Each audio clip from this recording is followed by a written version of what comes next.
The main character is a former criminal currently working as a con artist. His chosen disguise is a fortune teller, and he runs the Minamdang fortune-telling shop. The shop draws in customers with its attractive ambience and his smooth talking, aided by his sister, Haijun. Because of this, every con he undertakes is a success. Despite being a fraud, Hanjun still has a conscience. He often helps his clients solve their problems. He and his associates run a cafe as a front, but their primary income comes from fortune-telling. Hanjun is a renowned fortune teller, highly sought after. Due to his packed schedule, each appointment has a strict 30-minute time limit, no matter who the client is. Today, a large company is holding interviews. Typically, they would assess candidates based on ek and ik. However, this company is taking an unusual approach, incorporating a spiritual element into their hiring process. Hanjun observes the applicants from afar and advises HR on whether to hire them. The first applicant seems fine at first glance, with a bright forehead and fortunate features. But a reddish glow emanating from his cheekbones lands him on the waiting list. It turns out he committed a misdeed 10 years prior. As a manager, he unjustly fired an employee, shifting blame and ruining their career.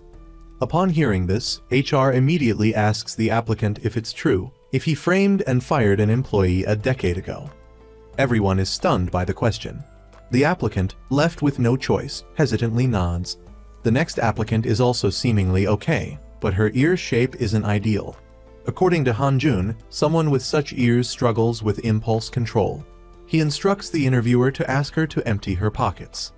As the woman empties her pockets, everyone bursts into laughter. Hanjun, it seems, knows everything. The next applicant is a foreigner. He appears presentable, but Hanjun senses something amiss. He abandons his remote observation and enters the interview room directly. Everyone inside stares at him in disbelief. Some, confused and angered by his intrusion, start to complain. Ignoring their protests, Hanjun approaches the applicant. Like a shaman in a trance, he pulls out his tools and begins to chant and dance erratically. The foreign man sits bewildered, as does everyone else, completely baffled by Hanjun's performance. Suddenly, Hanjun points at a man in the room, declaring that he must be fired immediately.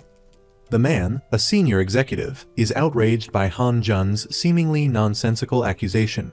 He lunges forward, ready to confront Hanjun, but is quickly restrained. Unable to contain himself, Hanjun unleashes a torrent of accusations. "It was you. You're the one who harmed her.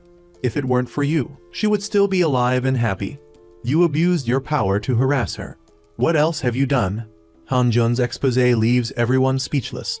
He goes on to list other offenses, arbitrary firings, and abuses of power.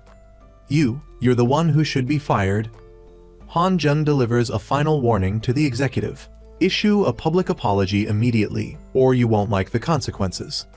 The exposed man was dragged out, speechless and utterly defeated. No one understood how Hanjun had managed such a feat. They were awestruck, recognizing him as the sought-after male shaman, courted by powerful corporations. Hanjun was meticulous about his appearance. He ordered custom-tailored clothes that took a year to arrive, all in the name of maintaining his physique. His ability to foresee the future was unquestionable. Every prediction he made was 100% accurate. Wherever Hanjun went, cheers and adoration followed. Those seeking a consultation had to kneel before him. He'd casually draw a talisman, and people would clamor to buy it for exorbitant sums. Little did they know, his success was largely due to his sister's behind-the-scenes work. Of course, Hanjun did possess genuine deductive skills. Combining his sister's intel with his own logical analysis, he solved every case he took on.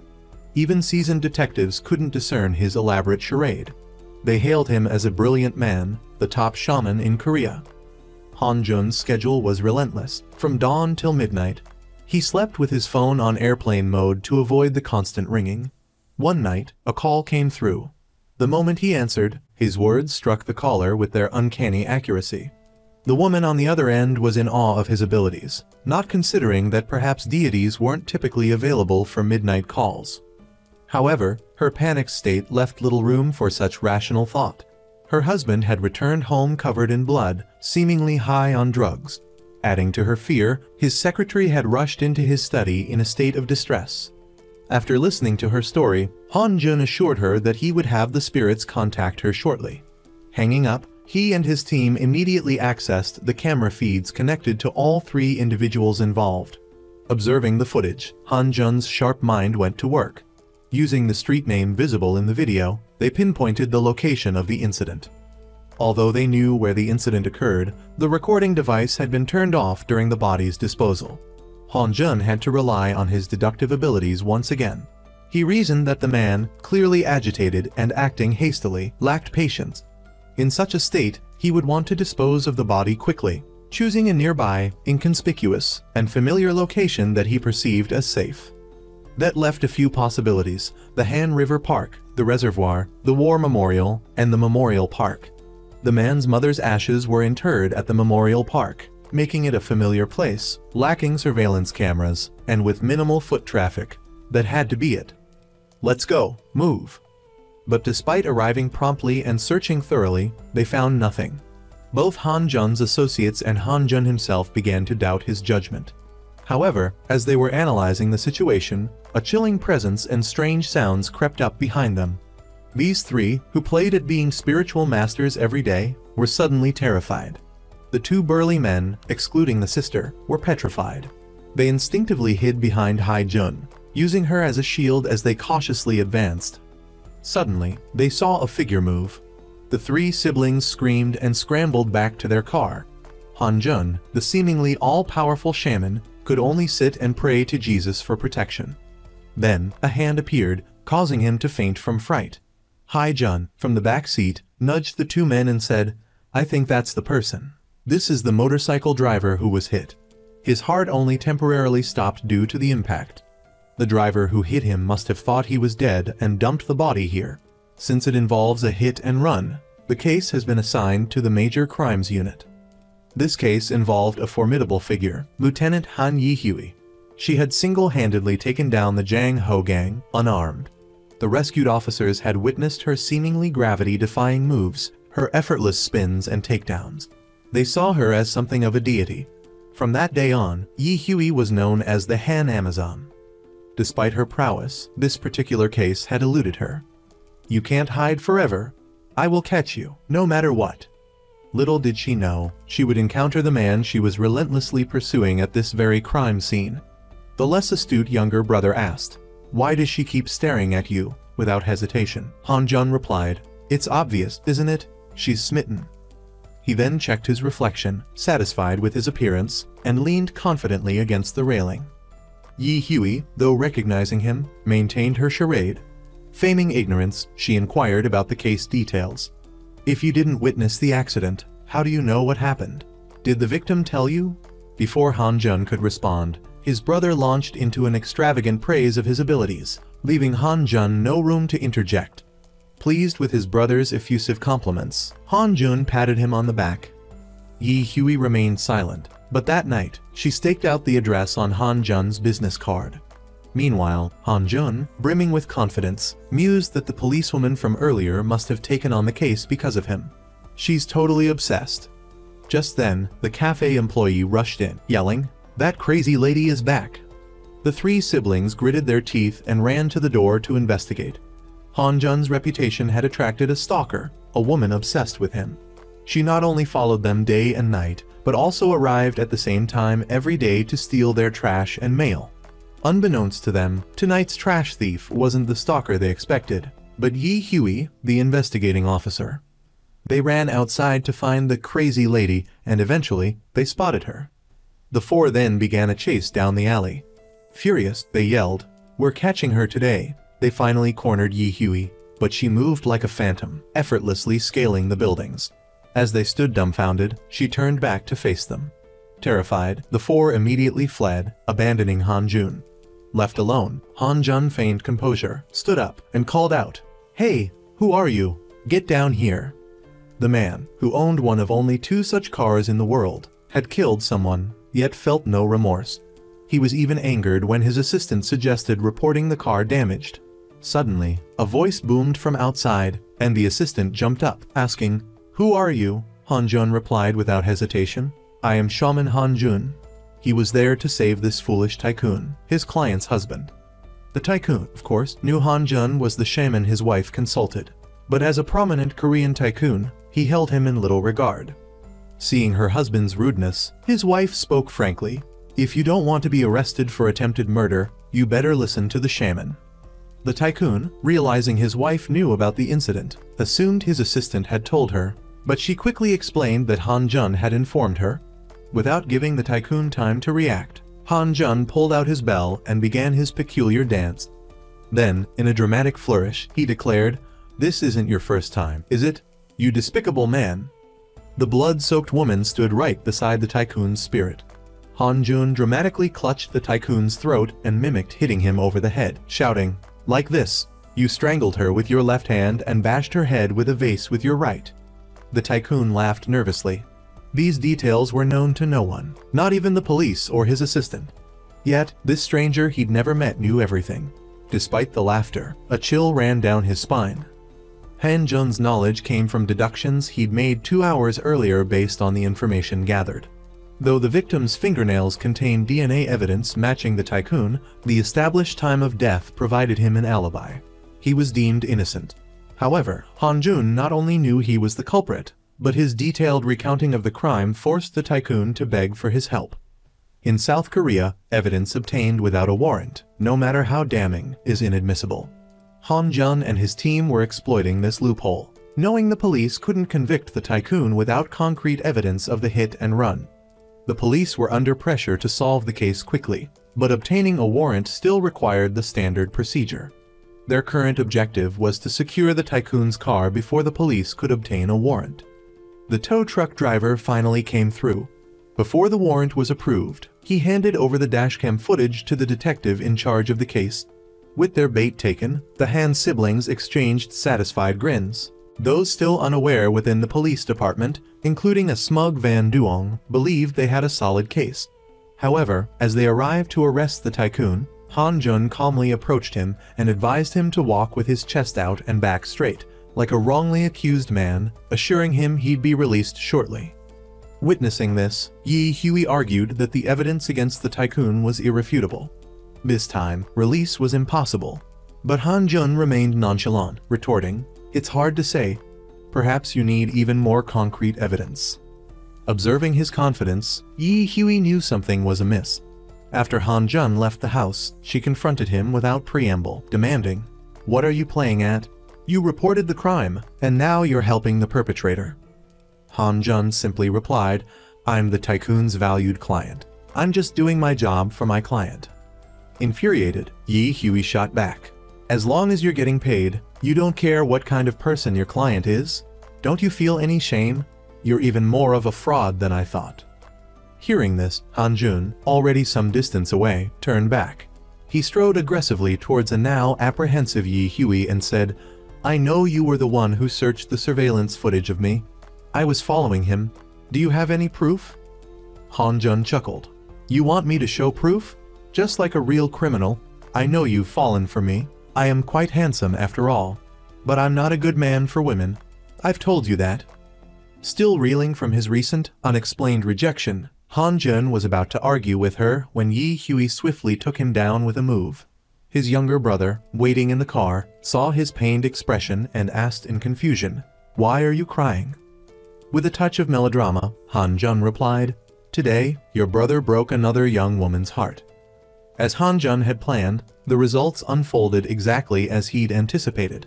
The higher-ups in the police department had been bribed, and upon receiving forged evidence, they ordered the tycoon's immediate release. The fuming officers watched the tycoon's arrogant departure, their anger simmering. Suddenly, Yi Hui appeared, a chilling presence that sent shivers down their spines. Han Jun, about to leave, felt a prickle of unease. Turning, he was startled by her sudden, intense appearance. Yi Hui got straight to the point. The man the tycoon stabbed is a father of 2. If he'd been taken to the hospital immediately, he wouldn't be fighting for his life. But now, because of the tycoon's actions, he's facing death. And you, why did you do this? For money? Han Jun calmly stated, "Who doesn't want money? What's wrong with living according to one's desires?" Yi Hui was stunned. This wasn't the man she thought she knew. A true police officer protects both citizens and criminals within the framework of the law. Because we are the enforcers of the law, understand? Recalling this scene as a future officer, Yi Hui, unable to contain her fury, threw Han Jun to the ground with a painful takedown. She told him to wake up. He was once a police officer. He himself said that police should protect both citizens and criminals within the framework of the law. So he shouldn't let victims suffer injustice, much less inflict it upon them. If I catch you doing this again, I'll arrest you myself. It's better that I take you down than watch someone else do it. With that, she left. Her brother, arriving just then, witnessed the scene and exclaimed in disbelief, "Did I hear that right? I think she just said she'd tear you apart." Han Jun sighed. Twisted admiration has turned into hatred. "Help me up, will you?" Han Jun was once the most promising graduate of the police academy. A simple phrase from him was enough to inspire lifelong devotion. Now, he's a con man shaman, scorned and looked down upon. His shattered faith, a burden he's carried for years, is exposed and further eroded, leaving him consumed by shame. In a fit of anger, he mutters to himself, "She's the best. She's the craziest cop." He resolves to catch the tycoon for her, something he intended to do anyway. "I'm absolutely not doing this because I care about her." He cares deeply, despite his denials. He already said no, after all. So, what's the next move? After some teasing from his siblings, Han Jun outlines their plan. He explains they can only get to the tycoon through his accomplice within the police department, Ching Yi. Before he can finish, his sister objects. "Didn't the Yellow Springs plan fail last time?" His brother agrees, adding, "No matter how we threaten him, it won't work." It turns out that long ago, the corrupt police chief, Ching Yi, not only helped the tycoon, fabricate evidence, but also framed Han Jun and his siblings. To uncover the truth behind the frame-up, Han Jun once cornered Ching Yi, threatening him with a knife. But even under duress, Ching Yi remained silent. Facing this awkward standoff, he coldly mocked them. "The soul of a police officer is ingrained in my bones. How could you possibly kill me?" Learning from this bitter experience, Han Jun concludes, Ching Yi's stubbornness stems from his misplaced sense of righteousness. He believes we would never actually harm him. That's why we need to handle Ching Yi first. They must make him feel genuinely threatened. If Ching Yi gives the tycoon's wife the hidden incriminating evidence, the tycoon would surely try to silence him. Even Ching Yi would fear a desperate tycoon. Once Ching Yi is in danger, he'll be more likely to provide key information in exchange for Han Jun's protection. This way, they can both neutralize Ching Yi and gain valuable intel, killing two birds with one stone. He instructs his sister to contact Ching Yi, informing him that the tycoon's wife wants to meet. His brother is tasked with tipping off the tycoon's secretary to set the plan in motion. Despite the late hour, the trio sets off. Unbeknownst to them, Yi Hui observes their every move from a nearby apartment. While wondering about their destination, she sees a closing shop employee stash the restaurant key under a flower pot. This unexpected discovery proves invaluable. She sneaks inside. While searching, she accidentally steps on a remote, turning on a TV displaying familiar images. Her police officer brother, Ching Yi, the victim of a past injustice. These news reports deepen Yi Hui's suspicions. Lost in thought, she's startled by the return of Han Jun and his siblings. Cursing under her breath, she quickly hides. She ends up witnessing Han Jun changing clothes from inside a closet. Fortunately, he only changes into pajamas before leaving. As he leaves, a ringing phone stops him in his tracks. Yi Hui, having just silenced her phone, panics internally. That crazy woman? In a state of unease, Han Jun tentatively calls out. Then, he notices a partially open closet door. He cautiously approaches. A nervous Yi Hui, as the door opens, throws clothes over Han Jun's head, blinding him. He struggles to restrain her, but Yi Hui headbutts him, sending him sprawling, and makes her escape. Hearing the commotion, Hai Jun and his brother rush in. Hai Jun, with his perpetually unwashed feet, pokes Han Jun's face. The stench briefly revives Han Jun, only for him to pass out again from the overwhelming odor. Hai Jun then offers his foot to his brother, who also collapses. Hai Jun, incredulous, sniffs his own foot and promptly joins them on the floor. Back home, Yi Hui receives a call from the prosecutor. They discuss the tycoon's case, and the prosecutor pledges his full support, then half-jokingly suggests Yi Hui treat him to a meal. After the call, Yi Hui recalls her discovery at Han Jun's place. She now suspects Han Jun's involvement in her brother's downfall. The next day, Yi Hui went to Han Jun's cafe to find him, only to discover a long line of women of all ages vying for an appointment. Just as she was racking her brains for a way to see him quickly, she bumped into Detective Na, a rookie on the police force, also waiting. It turned out he'd booked an appointment 3 months prior and was finally called. Hearing Yi Hui's complicated story with Han Jun, Detective Na readily agreed to let her join him. Upon meeting Han Jun, Detective Na playfully shoved Yi Hui towards him. A second later, Han Jun withdrew his hand, sending Yi Hui tumbling to the floor. Her irritated reaction reminded him of a girl he used to practice taekwondo with in his early college years. Han Jun then gave Detective Na a reading, telling him he wasn't suited for the Criminal Investigation Division and would face much criticism. Yi Hui immediately jumped in, arguing that he wasn't a shaman but a criminal profiler, exploiting his skills to deceive people. She then brought up Han Jun's conviction 3 years prior for fabricating evidence, a remark that transported Han Jun back to 2 years earlier, a time of poverty immediately following his release from prison. At that time, a woman driving by caught his attention, leading him to believe his charm hadn't faded. He approached her, only to discover it was his sister, Hai Jun. Han Jun wasn't the only one struggling after his release. Hai Jun had also run into trouble and been fired from the National Intelligence Service. Hai Jun took Han Jun to meet Su Qiao. Coincidentally, downstairs, Han Jun overheard a frantic mother calling around, searching for her runaway son. Upstairs, Su Qiao's apartment was filled with ritualistic objects. Just then, the woman arrived looking for Su Qiao. Using his profiling skills and the overheard conversation, Han Jun easily gained the woman's trust. This marked the beginning of his shamanic career. While charming his clients, Han Jun gathered intel. With Hai Jun's help, he quickly accessed the boy's phone, discovering he was being extorted by some delinquent students. Hai Jun and Su Qiao, both former police officers, decided to take action. With a few swift moves, Su Qiao subdued the students and recorded their confessions. These kids came from wealthy families but were indulging in cruel pranks. With the video evidence, Han Jun ensured the boy wouldn't be harassed again. Impressed by Han Jun's efficiency, the boy, Na Dan, expressed his desire to work for him, becoming the cafe's handsome face. After this incident, Han Jun resolved to use his former police expertise to become a renowned shaman. However, his true motive was to find the killer of Prosecutor Han. In Prosecutor Han's case, both Han Jun and Su Qiao were framed, losing their careers. Su Qiao believed their priority should be finding the prosecutor's killer, but given their current situation, Han Jun countered, "If we don't make money, we'll starve to death first." While researching shamanistic tools, Han Jun noticed a knotted cord, an item used in exorcism rituals, similar to one found at Prosecutor Han's crime scene. This suggested the killer, if not a shaman, was deeply involved in shamanistic practices. This became Han Jun's only lead. To establish his shamanic persona, Han Jun reluctantly agreed to let his sister participate, primarily to appease their mother.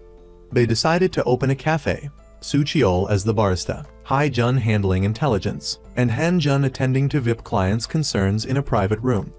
This was the birth of Café Suchin. As Han Jun predicted, business boomed. While the cafe's attractive staff generated some income, Han Jun's VIP readings were the primary source of revenue. Back in the present, Han Jun and Yi Hui clash. Yi Hui accuses Han Jun of being a failure as a police officer, blaming him for the mistakes that led to Prosecutor Han's death. Unaware that Yi Hui is Prosecutor Han's sister, Han Jun admits to carrying the weight of guilt and regret, despite maintaining his innocence. Annoyed by her prejudice, he declares her unfit to be a police officer. The confrontation ends in a heated argument. Returning home, Yi Hui seethes with anger. She vows to arrest Yong Siap, the criminal Han Jun released and her prime suspect in her brother's case. Then, she will reveal her relationship to Prosecutor Han, intending to burden Han Jun with lifelong guilt. She's unaware that Han Jun is also tormented by the case, vowing to find the true culprit and apologize to Prosecutor Han's family. The following day, Han Jun's plan advanced another step under the orchestration of Han Jun Ching-gi, turning the tycoon into a sworn enemy. Ching-gi, a division chief in the prosecutor's office, had always handled the tycoon's legal matters. The tycoon arranged a meeting with Ching-gi to retrieve incriminating evidence and obtained the meeting location. Han Jun and his team set off, knowing the volatile tycoon intended to silence Ching-gi permanently and planning to intervene. Unbeknownst to them, Yi Hui and the investigating prosecutor were tailing them, suspicious of Han Jun's activities. Determined to uncover his scheme, Yi Hui followed Han Jun's car to the tycoon's villa. That night, Ching-gi knelt before the tycoon, subserviently handing over documents. Meanwhile, Han Jun's team dealt with the villa's security guards. Su Qiao and the others quickly neutralized the threat, securing the perimeter. Inside, the tycoon, consumed by rage, began to berate Ching-gi and ordered him taken away. Han Jun strategically instructed the tycoon's wife to contact Yi Hui, providing details of her husband's crimes and the villa's location. Realizing Han Jun was confronting the tycoon, Yi Hui attempted to rush in, but the investigating prosecutor intervened, reminding her of the need for an arrest warrant for Han Jun. Su Qiao and Han Jun witnessed Ching-gi being led to what appeared to be his execution. Thinking fast, Han Jun devised a plan to deceive the tycoon's men using a ghostly ruse. Outside, Yi Hui, now armed with an arrest warrant, stormed into the villa, encountering Han Jun in the midst of his spectral act. Earlier, Han Jun had stationed Anthonan and Hun to keep watch on the tycoon. Inside, the drug-addled tycoon saw fleeting figures in the distance. Recalling Han Jun's previous mention of the vengeful spirit of the woman he had wronged, the tycoon's fear escalated and the apparitions seemed more real. Panicked, he fled the villa. Hai Jun and Na Dan continued the ghostly charade, causing the tycoon to faint. Ching-gi, witnessing his rescue by Han Jun, experienced a mix of relief and confusion. As it turned out, 5 prosecutors had been murdered, and Han Jun and Ching-gi were implicated, facing additional charges of corruption, evidence tampering, and aiding and abetting a fugitive. Furious, Han Jun denied all accusations, believing his innocence would prevail. However, Ching-gi revealed a harsh truth. Their guilt or innocence was irrelevant. With prosecutors dead, someone had to be held accountable. Han Jun and Su Qiao, being in charge of the case, became the scapegoats to quell public outcry and prevent a prolonged investigation. Han Jun was imprisoned, and Su Qiao left the police force. Now, their roles reversed. Ching-gi became the inmate, interrogated by the two about the events of that year. At that moment, Na Dan rushed in, announcing the police's arrival. Han Jun instructed Na Dan and Hai Jun to hide Ching-gi while he and Su Qiao continued their shamanic act. Yi Hui remained skeptical, suspecting Han Jun's ritual was a facade, but lacked concrete evidence. Hai Jun, concealed in the shadows, created eerie sounds, amplifying the mystical atmosphere. The tycoon's terrified henchmen, already rattled, claimed to see ghosts, further validating Han Jun's supposed exorcism. Then, Yi Hui received word that her colleagues had arrived and were apprehending the tycoon. She abandoned her surveillance of Han Jun to join the arrest. The police quickly captured the tycoon and uncovered the fabricated evidence Ching-gi had helped create to cover up the crimes. Pulling Ching-gi aside, Han Jun hid in the shadows, observing the police activity. He gave Ching-gi 2 choices: reveal the mastermind behind the crimes and escape overseas on a human trafficking boat, or be handed over to the police immediately. Cornered, Ching-gi contacted Chief Lim, the orchestrator of the fabricated evidence. However, they were too late. Upon arriving at Chief Lim's house, they learned he had suffered a shock and was en route to the hospital. Sensing something amiss, Han Jun sent Su Qiao to the hospital to investigate while he and Ching-gi entered Chief Lim's house. The housekeeper revealed Chief Lim had received a visitor before the incident. Han Jun discovered Chief Lim had a caffeine allergy.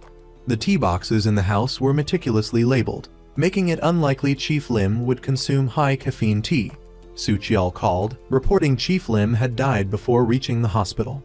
Following Han Jun's instructions, Su Qiao discovered a tiny injection mark behind Chief Lim's ear. Han Jun's suspicions were confirmed. Someone had murdered Chief Lim, staging a caffeine-induced allergic reaction to mask the crime. Ching-gi, deeply worried, recognized the mastermind was eliminating loose ends.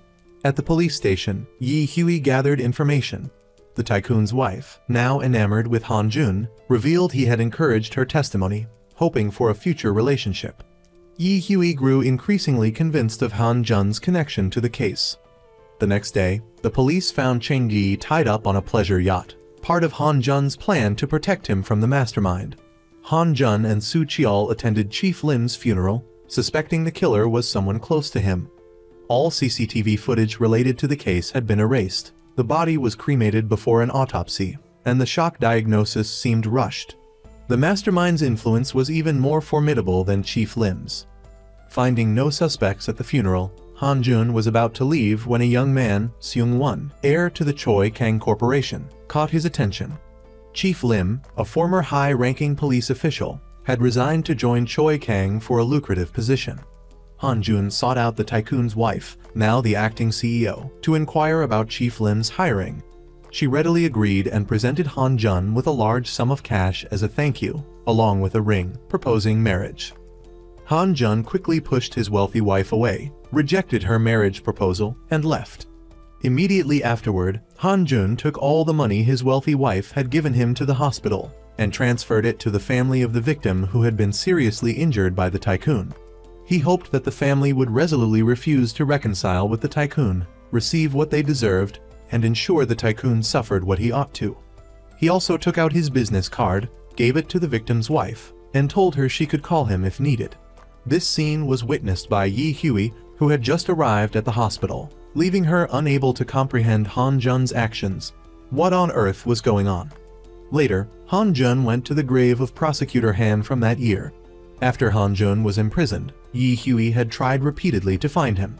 Because of this, Yi Hui's mother had contacted Han Jun first and asked him not to see Yi Hui. Therefore, Han Jun didn't know that Yi Hui was Prosecutor Han's younger sister. That evening, Yi Hui found Han Jun, wanting to ask clearly what he was scheming.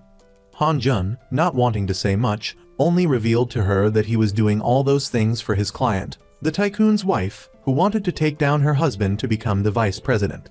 However, this only made Yi Hui even more confused about Han Jun.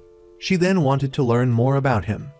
That day, Han Jun received a call from a VIP client. Han Jun quickly took Su Qiao to the client's house to investigate a haunting incident. Quickly, Han Jun used his professional police skills to find the suspect. The boy was very good at disguising himself and shouted that Su Qiao was kidnapping him. This resulted in the police and Yi Hui arriving to arrest Su Qiao. Han Jun, wanting to prove his excellent shamanic skills to the police, used footprints he had seen before to point out that the boy also had an accomplice hiding in the sewer. Afterward, he went down into the sewer with Yi Hui. Sure enough, they found the boy's younger brother there. They learned that the two brothers were too hungry, so they had secretly entered the house to steal food. As they were about to leave, Han Jun noticed strange marks. Based on suspicious signs in the sewer, they found a person bound, alive but barely conscious. Most importantly, the way the victim was bound was identical to how Prosecutor Han had been bound. Very quickly, the police arrived and brought the body up. The female body, like Prosecutor Han who died 3 years ago, was wrapped up like a mummy. Yi Hui suspected that this person might have been killed by the same person who had killed her brother 3 years ago. Although the methods were similar, Han Jun felt the body disposal methods in the two cases were somewhat different. The sewer was not a place the killer would usually dump a body. Perhaps he just temporarily stored the body there, and would later return to retrieve it. Therefore, Han Jun told Su Qiao to look around for suspicious people. He himself went to look at the dashcam footage of nearby cars. As a result, he found a suspicious van that had been loitering there yesterday morning. Han Jun immediately contacted Hai Jun to check and learned that it was a stolen vehicle. It seemed that the driver had planned to conceal their identity beforehand, and Yi Hui also noticed this. Han Jun surreptitiously approached and tried to get the driver to hand over the car's memory card. Han Jun initially tried to act clueless to get through it, but in the end, Yi Hui searched him and took out the memory card. Just then, Su Qiao's voice came through the earpiece. He said he had spotted a suspicious individual. Han Jun had no choice but to pretend to give up to Yi Hui and quickly left to pursue the person. Swiftly, Han Jun and Su Qiao coordinated to chase after the suspicious individual. Han Jun instructed Su Qiao not to act rashly and reveal their identities, but to follow the suspect. At the same time, Hae-jun discovered that the suspicious individual was Yong Seop. Han-jun had intended to wait and see if Yong Seop would meet with the person behind the scenes. But before he could wait for the big fish, he ran into trouble. First, a bunch of police showed up because Yi Hui, using the dashcam footage Han-jun provided, had also investigated the suspect and was currently hunting them down. Han-jun knew at a glance that the police would ruin his plan, so he immediately chased after them, wanting to stop them. Unfortunately, he was one step too late. In an instant, he saw Yong Seop fall to the ground. The perpetrator had hit him with a car and sped away. Han-jun rushed to assess the situation, and while Do Hui was calling for an ambulance, Han-jun quickly took Yong Seop's phone. The next day, during lunch with his colleagues, Prosecutor Cha was being criticized by his colleagues for not understanding the hearts of women, which was why he was still single. At this moment, Prosecutor Cha received a call from Yi Hui. Yi Hui informed him that they had caught a suspect in his brother's murder. She suspected that the hit-and-run driver was an accomplice and that he was trying to kill Yong Seop to cover their tracks. As soon as Prosecutor Cha heard this, he immediately decided to go to the hospital. Meanwhile, Han-jun and Su-cheol were keeping watch at the hospital, hoping that Yong Seop would wake up and they could get some information. Unexpectedly, Yi Hui discovered them. Yi Hui mistakenly believed that Yong Seop was the real perpetrator in her brother's case, so she thought that Han-jun was shirking his responsibility, which was why he let him go. In a fit of anger, she punched Han-jun, knocking him to the ground. At this moment, Hae-jun's voice came through Han-jun's earpiece. Hae-jun had just found the car that hit Yong Seop and informed him. Han-jun, seeing that there was something more important to do, took off with Su-cheol. While Han-jun and Su-cheol were searching for the driver who hit Yong Seop, they received a call from Hae-jun. Hae-jun had just discovered that their mother was on her way there. Han-jun's and Hae-jun's mother was a devout Western religious follower. Once she discovered that her children were working as shamans, she would either get so angry that she'd pass away, or she would try to send her children to meet God. In the end, everyone had to temporarily change their plans and have Na-dan follow the mysterious perpetrator. Han-jun and Su-cheol rushed back to deal with their mother. Unfortunately, that day, one of their mother's friends had come to have her fortune told. As soon as Han-jun's mother heard the address was Han-jun's shop, her blood pressure shot up, and she almost fainted. In desperation, Han-jun could only reveal that Su-cheol had suddenly developed the ability to communicate with the gods, which was why he recently opened a fortune-telling shop in Su-cheol's place.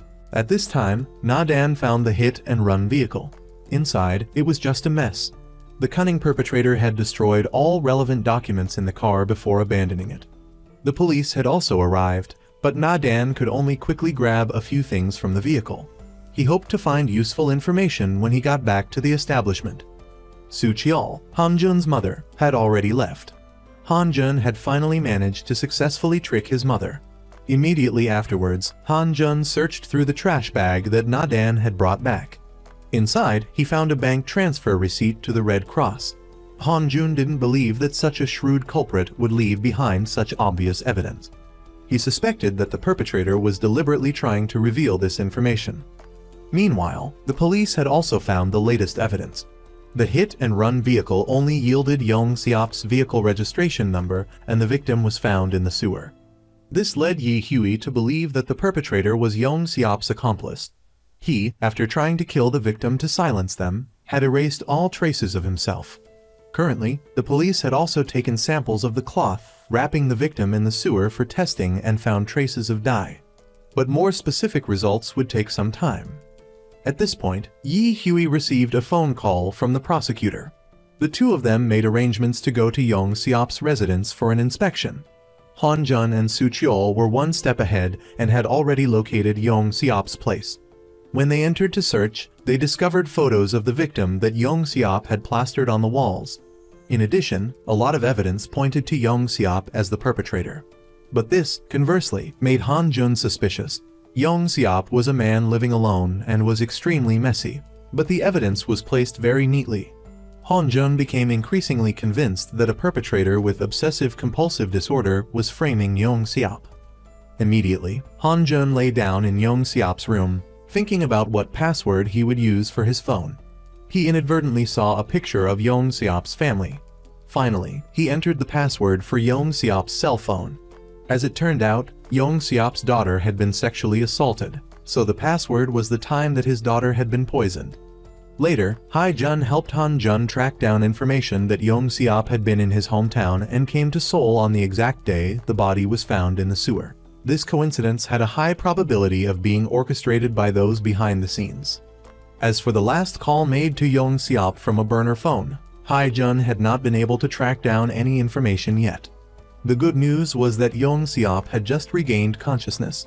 Han-jun told Soo-cheol to handle the investigators and left the most superstitious police officer for himself. Han-jun, relying on Hae-jun, found information on police officer Jang. He was then able to gain this officer's absolute trust. Seeing that his target had taken the bait, Han-jun pretended to be an exorcist and was allowed by Officer Jang to enter the hospital room and speak privately with Yong Seop. Then, Han-jun spoke about the resentment in Yong Seop's heart. Yong Seop's daughter had been raped, leading to her despair and suicide. A mysterious person appeared, promising to help Yong Seop get revenge on the perpetrator. This person ultimately fulfilled that promise, killing the person who had harmed Yong Seop's daughter. From then on, Yong Seop did everything the mysterious person said. But from start to finish, the mysterious person never revealed their identity. Han-jun didn't give up trying to figure out the reasons for the prosecutor's dismissal and the story about the girl in the sewer. Suddenly, Yong Seop became agitated and had difficulty breathing. At the same time, Yi Hui and Soo-cheol rushed over. Yi Hui pulled Han-jun outside, while Soo-cheol took the opportunity to sneak back into the hospital room and install a camera.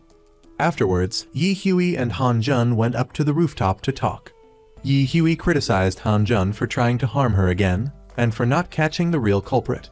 Han-jun, wanting to quickly find the real perpetrator, had manipulated Yong Seop into withdrawing his prosecutor's statement.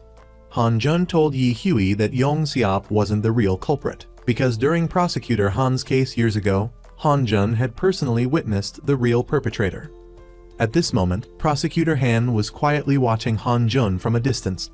The scene shifts back 3 years, when Yi Hui was on patrol and found a car with blood on it. Immediately after, she found a male body and an unconscious man in a nearby warehouse. The unconscious man was Yong Seop, and the male body was Jun-ha, the one who had harmed Yong Seop's daughter. Yi Hui instinctively considered Yong Seop the killer. Under Yi Hui's shouting, Yong Seop groggily woke up. After discovering the body, he was surprised and delighted. He then immediately confessed to being the one who did it. Afterwards, Prosecutor Han and Han-jun discussed the case. Prosecutor Han asked Han-jun to help him analyze the details of the case. Han-jun quickly pointed out the inconsistencies in the case. Yong Seop confessed to the murder, but didn't remember the process. Furthermore, he showed no signs of fleeing, because Yong Seop was not the real perpetrator. Therefore, Prosecutor Han took Han-jun back to the scene of the crime to verify Han-jun's theories. Before even entering the warehouse, Han-jun pointed out another suspicious detail. There were no footprints inside, and there were no signs of dragging a body outside the warehouse either. This indicated a high probability that there was a third person at the scene. The third person's traces were completely erased as they left. Afterwards, Han-jun speculated that Yong Seop had been unconscious for about an hour. The process of burning a body after death takes about 30 minutes. Arsonists often like to admire their work, especially when they have committed murder. If Yong Seop had truly done it, he would have done it for revenge for his daughter. He wouldn't allow himself to fall unconscious and miss the chance to judge the perpetrator. Moreover, Han-jun concluded that the real perpetrator who framed Yong Seop was not new to this. This person's murder methods and framing tactics were extremely practiced. While they were talking, they discovered the real perpetrator returning to the scene. After a fierce chase, they lost track of the perpetrator, but heard from an old man nearby. On the day of the incident, he had seen thick smoke coming out of the warehouse, as if someone was burning something. Not long after, he saw a man leave the warehouse, sweeping the street as he walked. Upon hearing this, Han-jun was even more convinced of his theory. The perpetrator had cleaned up the evidence after the incident. Afterwards, Prosecutor Han went to talk to his sister. Yi Hui believed that Yong Seop was the real culprit and the other person was just an accomplice. During their conversation, Yi Hui learned that her brother and the god Han Jun were high school classmates. She immediately went crazy asking her brother to introduce her to Han Jun. Yong Seop was temporarily released because of Han Jun's discovery. Prosecutor Han was unwilling to let it go, so Yi Hui went to follow Yong Seop. She saw Yong Seop going back to the scene of the crime. This time, Yong Seop was there to retrieve his cell phone. In it was a video showing the back of someone killing Jun Ha. Yi Hui still believed that Yong Seop was the owner of the shadowy figure in the video. At this moment, Yong Seop suddenly said, "Prosecutor Han is going to die," and then ran away. Yi Hui tried to stop Yong Seop, but he knocked her unconscious and fled. When Yi Hui woke up, it was nighttime. She immediately called her brother to warn him to be careful. Unfortunately, it was too late. Prosecutor Han had just arrived home when the mysterious perpetrator attacked. During the struggle, Prosecutor Han seemed to clearly see the perpetrator's face. An expression of disbelief came over him. At this point, Han Jun and Su Cheol, one after the other, arrived at Prosecutor Han's house. Han Jun had heard that Prosecutor Han had made new discoveries in the case, so he was coming to hear what he had to say. Han Jun even chatted with Su Cheol for a few minutes. Suddenly, the two of them saw thick smoke billowing from the house. The two of them panicked, broke down the door, and called the police. Su Cheol used his strong physique to break the door down, while Han Jun rushed in to fight the mysterious person. During the fight, he saw a large burn scar on the perpetrator's hand.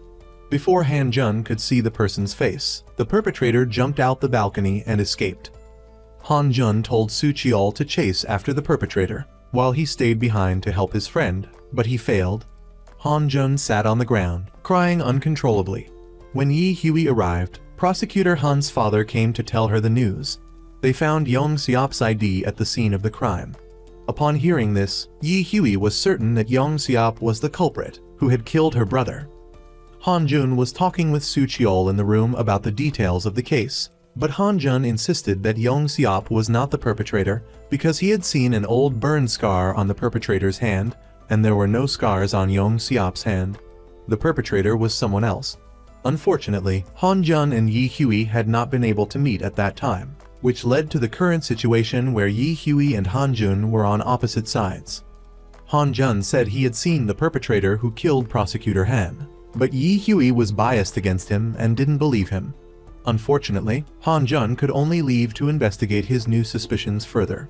Han Jun reminded Yi Hui that, at the very least, before definitively accusing someone of murder, she had to look at Yong Seop's alibi first.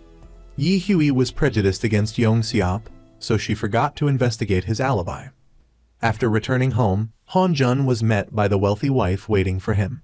Earlier, Han Jun had asked her to investigate the late Mr. Lim. She told Han Jun that Mr. Lim had come to the corporation to resolve issues that had arisen 3 years prior during the corporation's bidding process, and that he had been sent down by a higher-up, not contacted by the corporation. But the identity of that leader, the wealthy wife had not been able to investigate. The police began to investigate Yong Seop's alibi. They discovered that Yong Seop had recently been in the province working. Therefore, the dead person found in the sewer was truly not related to him. Yi Hui began to calm down and think about what Han Jun had said. Meanwhile, Han Jun, along with Su Cheol and Hai Jun, parked their car outside the hospital. Han Jun concluded that the mysterious person would come to kill Yong Seop to silence him. Therefore, he planned for Su Cheol to disguise himself as Yong Seop to ambush the killer. Yong Seop was to be moved to a VIP room for protection, as well as to be questioned briefly, looking for a breakthrough in the detailed plan. But in reality, this plan was a complete mess. Su Cheol, being out of it, laid down on the wrong bed and was mistaken for someone undergoing a colonoscopy checkup. That day, Su Cheol, in his unconscious state, experienced what it felt like to be cleaned out. Han Jun, unable to wait for Su Cheol, had to let him take Yong Seop to the VIP room, while he himself, dressed in patient's clothing, pretended to be Yong Seop. At this point, a situation that was both funny and sad unfolded. The doctor thought Han Jun was Yong Seop who had just undergone surgery, so he gave him a sedative shot to stabilize him. After the sedative was administered, Han Jun's mind began to blur, and he drifted off to sleep. That evening, Yi Hui and Father Na came to check on Yong Seop's situation at the hospital. and accidentally saw Su Cheol going downstairs to get food to bring back up. Yi Hui followed him and found Yong Seop in the VIP room, becoming furious. Yi Hui rushed to the hospital room and casually asked Han Jun what the heck he was doing there. As a result, Han Jun was still under the effects of the sedative and didn't have a clear mind, so he accidentally kissed Yi Hui. After that, Han Jun innocently blurted out his plan. Yi Hui felt that Han Jun's plan was good, and also because she was embarrassed, she accepted his plan and then ran away. The next day, when the prosecutor came to the hospital, Yi Hui told him that Yong Seop had switched rooms. A suspicious man dressed as a nurse, who was nearby, noticeably reacted to this news. Not long after, the prosecutor began to question Yong Seop. Yi Hui still had doubts about Han Jun, so she removed the CCTV from Yong Seop's room. The questioning yielded no results. Yong Seop, aside from admitting guilt and saying he was wronged, didn't say anything else. At this time, a nurse came in, saying it was time for his antibiotic injection. The prosecutor checked Yong Seop's medical chart, and after confirming that there were no issues, allowed the nurse to administer the medicine. At this moment, Yong Seop panicked, staring intently at the nurse. Yi Hui also felt that something was wrong, so she told the prosecutor to remove the Roman 4 line and call a doctor. She, herself, chased after the suspicious man. Han Jun also, through the surveillance outside the room, saw the burn scar on the nurse's hand. Han Jun immediately recognized Gabriel and rushed out of the room. He fought with Gabriel on the staircase, but Han Jun's strength was a little lacking, and the other person was strangling him nearly to the point of suffocation. Luckily, Su Cheol arrived in time, causing Gabriel to panic and flee, which saved Han Jun's life. This person's movements were very fast, and he vanished in the blink of an eye. Han Jun rushed back to Yong Seop's hospital room. At this point, Yong Seop was on the verge of death. Han Jun approached him, but Yong Seop repeatedly called out his daughter's name and emphasized that he didn't kill anyone. Finally, under the comfort of Han Jun, Yong Seop slowly passed away. Yi Hui was extremely agitated. She was like she was going crazy trying to find out the truth about her brother's death from Yong Seop. But it was all because of her carelessness and not trusting Han Jun that she missed a chance that was so close. Currently, the only clue about the perpetrator is in Han Jun's hands. When Han Jun and the mysterious suspect had their confrontation, he scratched the suspect. The blood and tissue under his fingernails would be a key breakthrough in identifying the suspect. On the other side, Han Jun learned, through the test results of Yong Seop's medicine, that there were no issues with it. The police planned to continue to use Yong Seop as the culprit to close the case. Fortunately, there were still people within the police force who were eager for the truth. Yi Hui was given a week by her superiors to investigate the case. Both sides began their investigations. Han Jun's side discovered a point of suspicion from the female victim's body. The female killer liked to strangle her victims with a knot, and then while watching the victim burn, she would untie each knot and then burn it as well. This time she had wrapped the cloth around the girl's burnt body. Han Jun believed that the perpetrator had feelings for and guilt towards the victim, so they couldn't bring themselves to look directly at the body. In other words, the perpetrator was someone the girl knew. The next day, Su Cheol went to visit the girl's family and discovered that Yi Hui and Prosecutor Cha had gotten there first. Therefore, he couldn't impersonate a police detective to just go in and ask questions. Luckily, Su Cheol's ability to improvise was quick and sharp. He met the girl's close friend to get information first. Later, when Yi Hui asked her friend about the situation, she learned that Su Cheol had already been there one step ahead. Yi Hui immediately realized that Han Jun, once again, with the police, was trying to steal her case. The friend had found some useful information. While still alive, the girl had secretly joined an entertainment company as a trainee without her parents' knowledge. Yi Hui noticed that when Prosecutor Cha heard the name of the entertainment company, his expression changed slightly.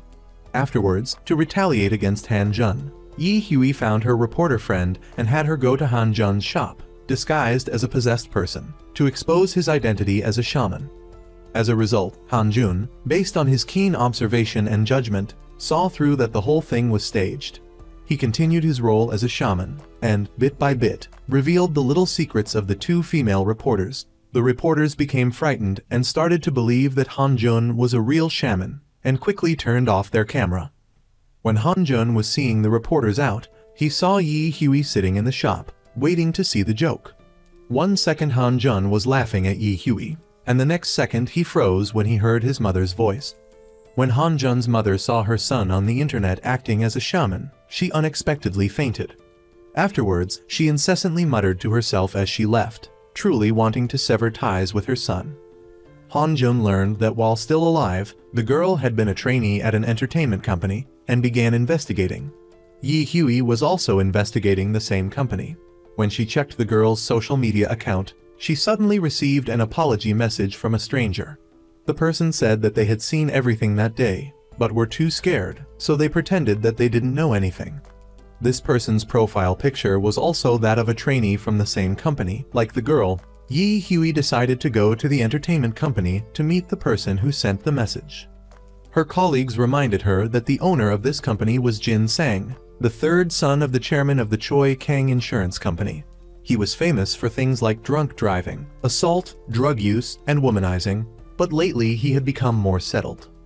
Han Jun's side also used Hai Jun's superior intelligence capabilities to investigate Jin Sang's background. This degenerate, along with the previously arrested tycoon and Seung-won, the heir to the Choi Kang group. At Mr. Lim's funeral, Jin Sang was called the Three Mad Dogs, which is why he was seen as a thorn in his father's eye and was made to manage a small entertainment company. However, most of the artists' contracts had expired and no profits were generated. Each quarter, the company was losing money. The stock was only worthless paper, and the company should have gone bankrupt, but it had received a large investment. Until now, the company was only training a group of girls, and the girl who died in the sewer had a close connection to this company. Han Jun also discovered that the girl's last conversation was with the company's director. Moreover, the contents of the conversation were quite ambiguous. If that was the case, the next step was to find this friendly Jin Sang to have a little chat. However, Prosecutor Cha had already gone ahead and found Jin Sang to ask him about the girl. Jin Sang, standing before Prosecutor Cha, had lost his haughty demeanor from the past. As it turned out, Jin Sang's father was Prosecutor Cha's uncle. Before, Prosecutor Cha had summoned his uncle to the prosecutor's office for questioning. Prosecutor Cha, in front of Jin Sang, displayed a coldness he hadn't shown before, and demanded that he provide the documents about the girl. Jin Sang had no choice but to comply. Han Jun and Su Cheol began tracking Jin. After seeing him rush away, they hurriedly followed him all day. They eventually arrived in a rural area, where Jin Sang was inside a shaman's house, performing a ritual for the young woman. Judging by his appearance, it seemed the girl had frightened him, which is why he had come here to perform a ritual for his own peace of mind. Yi Hui received a call from the chief of police informing her that the case of the young woman had been transferred to another team. Yi Hui suspected that the chief had been pressured, which is why he did that. This further proved that the young woman's death was not simple. Inspector Zhang and Yi Hui decided to secretly investigate behind the chief's back to bring the perpetrator to light. Not long after, an entertainment company held auditions. Han Jun sent Na Dan to participate, and Inspector Zhang and Yi Hui also had this in mind, so they went to audition as well. As it turned out, when Na Dan saw Yi Hui, she accidentally called Yi Hui Pretty Police Unnai. Coincidentally, Jin Sang's assistant overheard this and directly led the group to Jin Sang's office. At that moment, Han Jun was also present. He had come based on an introduction from his wealthy wife, intending to continue using his fake shaman skills to gain Jin Sang's trust. However, he saw that his acquaintances had been caught, so he had no choice but to step forward to help them out. He lied, saying he had performed an exorcism for them in the past and that the two were actors playing police officers, which is why Yi Hui was called Pretty Police Unnai. Han Jun's lies were seamless, successfully fooling Jin Sang and his assistant. Afterward, Han Jun continued to use his special ability to help Jin Sang select new talent. Thus, the police duo, Zhang and Yi Hui, were directly selected. Meanwhile, the secretary had investigated Han Jun's identity. 3 years ago, he was a police detective and reported Jin Sang. Soon after, the secretary received a message demanding Han Jun's immediate disposal. The secretary immediately acted, taking advantage of Han Jun being alone in the restroom, sneaking up behind him. Just as the secretary was about to act, Han Jun seemed to sense something, slightly tilting his eyes. Yi Hui suddenly burst into the men's restroom to look for Han Jun. The secretary quickly stopped what he was doing and hid in a stall. Yi Hui kept questioning Han Jun, practically yelling to the world that she was an undercover police officer. At this point, the secretary was afraid that he had been gone too long, leading to suspicion, so he deliberately flushed the toilet, preparing to leave. Han Jun quickly pulled Yi Hui into the stall with him. Afraid the secretary would see Yi Hui's shoes under the door, Han Jun lifted her onto his lap. The secretary's assassination attempt had failed, so he quickly left, leaving Han Jun and Yi Hui in an awkward position in the stall. After he left, Han Jun, in order to soothe Yi Hui's agitation, explained his observations. The secretary had rough skin, yet wore high-end suits. He acted solemnly, yet his sharp gaze did not resemble that of an office worker. Furthermore, Han Jun told Yi Hui that Jin Sang had a burn mark on his hand, so he needed to verify if there was a scar under the bandage. Yi Hui replied that she was here to find the person who had sent the apology message to the young woman. After sharing information, the two decided to work together. Han Jun started acting like a shaman again, saying that the spirits told him that Yi Hui had the potential to become an action star, and he instructed Yi Hui to demonstrate a powerful kick in front of the judges. Yi Hui deliberately kicked a cup of coffee, splashing water onto Jin Sang, electrocuting him, and causing him to fall to the ground. Han Jun acted concerned, kneeling down to massage and remove the bandage on Jin Sang's hand, revealing no burn scar. Soon after, Prosecutor Cha called Yi Hui. He had just found an alibi for Jin Sang, thus eliminating Jin Sang from the list of suspects in the young woman's murder. During the phone call, Prosecutor Cha heard that Yi Hui and Han Jun were at the entertainment company, so he rushed over there. Yi Hui found the young woman who sent the apology message and learned that Jun and the deceased girl were both former trainees at the company. One time, Jun unexpectedly saw the girl dancing in front of a group of people of unknown identity. After the dance, a woman demanded that she take off her clothes. Terrified, Jun quickly left. Afterward, she deleted the video out of fear, and the phone was sold. Following that, Jun quickly found the person who bought her phone. Yi Hui and Han Jun both wanted to get their hands on the phone. They rushed to a small island to find the man who had bought Jun's cell phone. Eventually, they obtained the cell phone, but in their struggle for the phone, they missed the last ferry off the island and were forced to stay overnight. Hai Jun, stuck on the island, didn't delay restoring the content on Jun's cell phone. Everyone saw the back of a woman in the video. Judging by her posture, Han Jun guessed that this person held a high position of power, and there was no one like that in the corporate leadership. He also saw a man with curly hair and a large birthmark on his face. This man would be easier to find than the woman, so Han Jun added him to the search list. That night, Han Jun couldn't sleep, so he took a walk on the beach and found Yi Hui also sitting by a fire. Through their previous cooperation, the distance between them had decreased significantly. They talked a lot, especially about whether Yong Seop was the perpetrator. Han Jun was certain that Yong Seop was not the culprit in the serial murder case because, years ago, he had discovered that the perpetrator who killed Prosecutor Han had a burn mark on his hand, but Yong Seop had no scar. That's why Han Jun deliberately took the opportunity to check Jin Sang's wrist today. Yi Hui told Han Jun that she suspected Yong Seop was the culprit because, on the day he was released, she had followed him and discovered that Yong Seop had returned to the scene to look for a phone that had been hidden there. Han Jun immediately realized that this was also a conspiracy. The opponent had deliberately hidden the cell phone and sent Yong Seop to retrieve it. The assassin's initial plan had been to wait until after they killed Prosecutor Han and then lead Yong Seop to take the blame. As a result of Yi Hui's and Han Jun's intervention, the plan failed.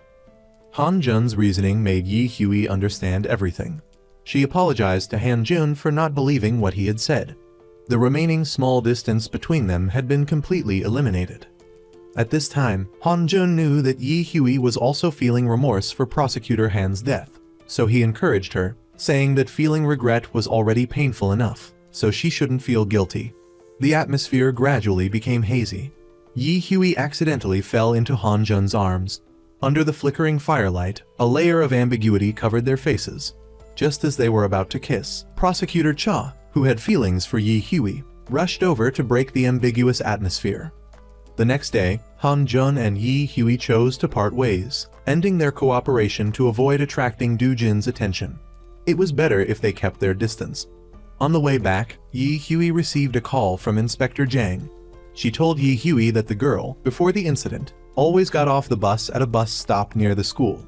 So, Yi Hui and Inspector Jang went to visit the shops near the station with the girl's picture. As a result, Yi Hui found the coffee shop the girl frequented and was directed to her rented residence. From the landlord, they learned that the girl had rented the place with Inspector Jang's uncle. Upon seeing that the roommate was Zhong Qiao, Yi Hui was completely shocked. Zhong Qiao was the leader of a gangster group, with a large birthmark on his face. Yi Hui and Inspector Jang got the building's CCTV footage and saw that Zhong Qiao and the girl had entered and exited the building several times. At this time, Prosecutor Cha arrived and had also uncovered many of Zhong Qiao's crimes. On the other side, Hai Jun also found information on Zhong Qiao's travel records, showing that he took the young woman with him each time he went abroad.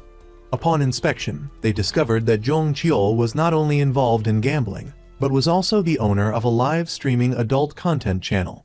There was also a woman known as Queen Bee, who knew all of Zhong Qiao's activities.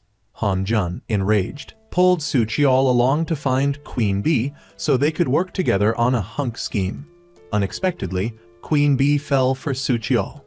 After that, Han Jun also found out a great deal of useful information. It turned out that the person who was with Zhong Qiao was the director of Parkin's Corporation. Seeing that the situation was more serious than expected, Han Jun decided to take action to rescue the situation. Zhong Qiao's subordinates were all burly, muscular guys. Even with 9 lives, Han Jun wouldn't dare to confront them directly. So, he put on his familiar shaman attire and entered their den. As soon as he entered, he recited the name of the young woman who had disappeared months ago, saying that she had become a ghost and was preparing to take revenge on these thugs. At the same time, Su Qiao was in charge of creating a smokescreen, while Hai Jun handled the flashing lights and sound effects. Zhong Qiao's subordinates were so terrified that they wet themselves, hugging Han Jun's legs and begging for his help. With just a few talismans stuck on the doors, Han Jun managed to trap Zhong Qiao's subordinates in a room and lock them up. Han Jun and Su Qiao advanced deeper into the building and encountered Zhong Qiao and some of his henchmen. Su Qiao quickly subdued them and rescued the female blogger. Han Jun forced Zhong Qiao to reveal the safe code and obtained a thick stack of documents. Right after that, during the interrogation of Zhong Qiao, Han Jun asked him if he was the drunk person who got the burn scar on his hand. Zhong Qiao's expression immediately turned panicked, practically confirming Han Jun's suspicion. Han Jun was about to ask more about the identity of the burnt person when Yi Hui and Prosecutor Cha barged in, ruining the situation. Zhong Qiao took advantage of the chaos, preparing to attack Han Jun. Yi Hui, with a taser in hand, fired a shot at Han Jun, causing his body to contort as if he was being cremated. The interrogation about the girl began immediately afterward but yielded absolutely no leads. Zhong Qiao knew for sure that the police did not have enough evidence to convict him, so he absolutely refused to say a word. At this time, Conservative Party Congressman Park intervened, putting pressure on the police department and demanding that the chief release Zhong Qiao. Yi Hui, powerless, had no choice but to release him.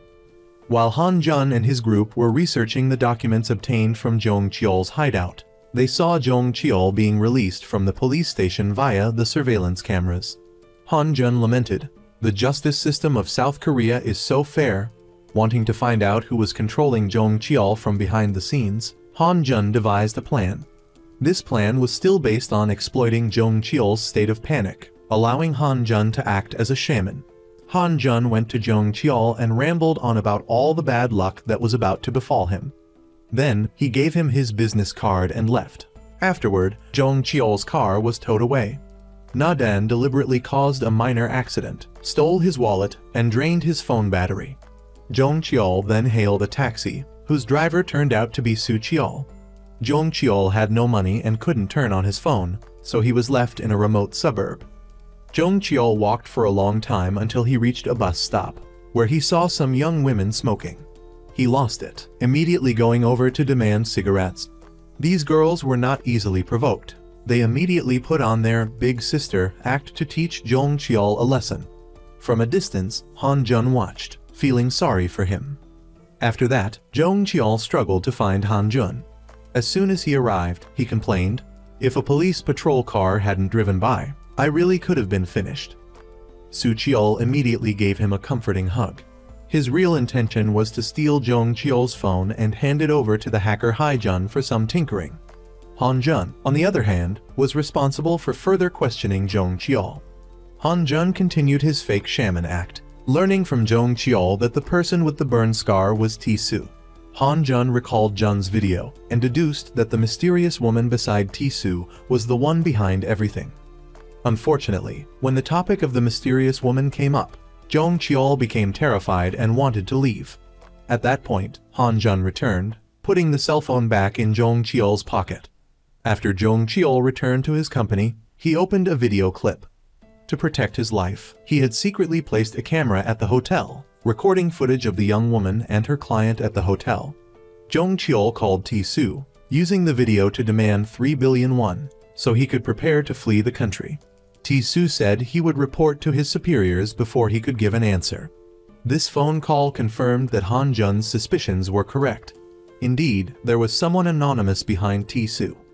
Tisu quickly went to see Mother God, but the servant told him that the two Mother Gods were performing a ritual, so he had to wait. The mysterious woman was actually Miss Im, also known as Mother God. On one side, the mayoral election was taking place. On the other, Mother God was conducting a bizarre ritual. Along with Mother God's ritual, the candidate she supported made a comeback, gaining more votes than his opponent and becoming mayor. Afterward, Mother God received a thank you call from the mayor and then met Tisu and heard the bad news. Mother God learned that Jong Cheol had a video recording of the young woman's bedroom activities, so she ordered Jong Cheol's assassination. Tisu called and arranged to meet with Jong Cheol, which made Han Jun very uneasy. He knew that Tisu was going there to finish off Jong Cheol to silence him, so he rushed to the scene. Unfortunately, Han Jun and Su Cheol were still one step too late. When they arrived, Jong Cheol had already been finished and it had been disguised as a suicide. Su Cheol ran outside to look for clues. Hai Jun stayed in the room and faced Tisu, who was still hiding. The two immediately fought, and Han Jun gradually fell into a weakened position. At this time, based on Hai Jun's information, they knew that Tisu had not yet left the house. Su Cheol, worried about Han Jun, ran back to help him. Coincidentally, Yi Hui also arrived to look for Jong Cheol. Everyone rushed inside. Prosecutor Cha, who was last to arrive, saw Tisu quickly leaving and immediately followed him. Unfortunately, he was no match for him and was knocked down before Tisu escaped. In Jong Cheol's office, Inspector Jang found a confession letter written by Jong Cheol. In the letter, Jong Cheol confessed to killing the girl and wanted the case to be closed there. Han Jun didn't read the letter, but he could guess the content inside, a tactic he was all too familiar with.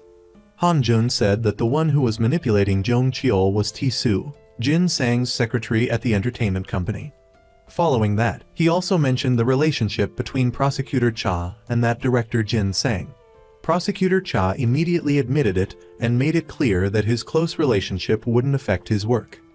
Yi Hui, wanting to clarify Jong Cheol's death, made eye contact with Prosecutor Cha and then stated that she only saw Han Jun at the scene, so he needed to be taken in for questioning.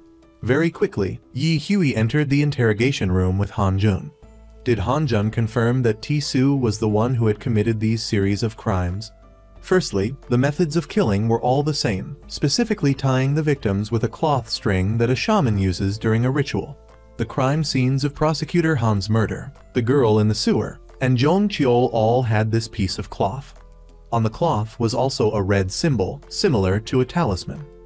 Han Jun speculated that Tisu had been brainwashed by someone behind the scenes, and each time he killed, he believed he was punishing evil. After investigating together many times, Yi Hui was gradually trusting Han Jun more and more, but she still felt that Han Jun was avoiding confronting something. Therefore, she proposed conducting hypnosis on Han Jun. She wanted to use Han Jun's memories to go back to his brother's case 3 years ago, hoping to find any evidence that Han Jun had missed at the crime scene. Under Yi Hui's pressure, Han Jun had no choice but to agree. Very quickly, Han Jun was taken to the hypnosis room. In an instant, Han Jun returned to the scene of the fire that year, making him extremely frightened, witnessing his friend in the blaze. Han Jun was incredibly distressed and remorseful for not being able to save his friend. Han Jun also clearly saw the face of the manipulator, who was T-Su. Yi Hui saw Han Jun crying non-stop because of his brother's death, and her heart was filled with guilt and pain. This time, she completely trusted the man in front of her. Before Yi Hui and Han Jun could even calm down, they received a message from their colleague. T-Su had come to the police station to provide information. He said that while looking for Jong Cheol to discuss work, he was attacked by Han Jun. Thus, it turned Han Jun into a murder suspect instead. T-Su was cunning, even going as far as intentionally making his arm covered in blood. Until now, Han Jun has been using the burn scar on the perpetrator's hand as an identifying feature. Now, the evidence had been completely destroyed, leaving him with no proof. Han Jun angrily lashed out at T-Su, and as a result, he was locked up by Yi Hui. But in reality, this time Han Jun's actions were not reckless. He intentionally punched T-Su so that his hand would get his blood on it. Then, he used the handkerchief he had on him to wipe the blood and gave it to Yi Hui, instructing her to give the handkerchief to Su Cheol. Su Cheol, after receiving the handkerchief, would know what to do. After Yi Hui completed Han Jun's instructions, she immediately went to interrogate T-Su. Alongside T-Su was a well-known lawyer who participated in the entire interrogation process, so the police could not gather any useful information to prove his innocence. T-Su agreed to take a DNA test to compare with the DNA at the scene. At this time, the spiritual leader along with several high-ranking figures were holding a gathering there. Besides the newly appointed mayor, there was also the supreme prosecutor and the chairman of damage insurance. The spiritual leader, she called on a group of fresh-faced girls to give as a gift to celebrate the mayor's election. On the other side, Prosecutor Cha's colleagues were reporting to him about the high-ranking figures forming a massive network of relationships. All of those invested in these individuals were the same people that the spiritual leader had invited to the party. Apart from the spiritual leader, the names of the others appeared on the relationship map. In front of Prosecutor Chan, they were interfering in Jong Cheol's case. Moreover, they had all invested in Jin Stang's struggling company. What was even stranger was that T-Su's DNA didn't match the suspect in Jong Cheol's case. The person behind T-Su immediately called the police chief to warn him, pressuring him to release the man. At the same time, they issued a suspension order for Yi Hui. Not stopping, she sent 2 colleagues to continue monitoring T-Su. That night, colleagues discovered T-Su secretly meeting with Prosecutor Cha. During the surveillance, they carelessly lost track of T-Su. Han Jun was also released by Yi Hui. She told Han Jun that T-Su's DNA didn't match. Han Jun believed that someone within the police force had tampered with the results. Yi Hui informed Han Jun that she had been suspended from her duties. She wanted to investigate the truth of this case with Han Jun, but Han Jun coldly refused. Han Jun, to catch the culprit, was willing to break the law, but the righteous policewoman Yi Hui absolutely couldn't do that. After saying this, Han Jun turned and left. He met Su Cheol in the parking garage, as he expected. Su Cheol had someone analyze the blood results on the handkerchief, discovering that T-Su was indeed the murderer of Jong Cheol. The police would conclude the DNA didn't match, which could only mean someone faked it, just like 3 years ago. Han Jun suspected the police chief was responsible because he was being pressured by someone higher up. While in jail, Han Jun had accidentally overheard the chief on the phone. It seemed someone was pressuring the chief to resolve the case as quickly as possible, and the chief was requesting loan approval from the other party. Seeing that the chief was so short on money, Han Jun had Hun create a phishing virus, draining the chief's bank account. Next, the chief was indeed fooled, immediately making a phone call without knowing his mobile phone was being wiretapped. Soon after, an accident occurred. Han Jun's mother, bringing a priest along, came to him because she was afraid that Han Jun was turning into a heretic and wanted her son to have an exorcism. Han Jun, seeing his mother standing there, couldn't do anything, so he winked at Hai Jun to take their mother outside. Then, he and Su Cheol explained to the priest that they were pretending to be a shaman to investigate the case. The priest was shocked, but for justice, he immediately sided with Han Jun. He went outside to reassure Han Jun's mother, helping Han Jun avoid further worries. Inspector Jang and Prosecutor Cha, bringing their findings, arrived at Yi Hui's location at the same time. Inspector Jang had just found an important witness. Years ago, the crime scene expert who had testified about Han Jun's bribery had recently confessed to falsifying evidence. However, the police and the prosecution said he changed his testimony, so they didn't believe him and sent him back. But Inspector Jang still obtained his statement. According to his account, Ching-gi was drunk when he pressured him to falsely accuse Han Jun. At this time, two colleagues also arrived for Prosecutor Cha. Knowing they were being followed, they laughed. Prosecutor Cha said he intentionally approached the opposition to obtain T-Su's DNA. Yi Hui always had trusted Prosecutor Cha, so she didn't think much of it. Now the pieces in her mind were gradually becoming clear. Han Jun was framed in that case years ago and went to jail. The police chief turned out to be threatened because of his son's gambling debts, which was why he needed money so urgently. The casino demanded that he provide the police's raid schedule as payment.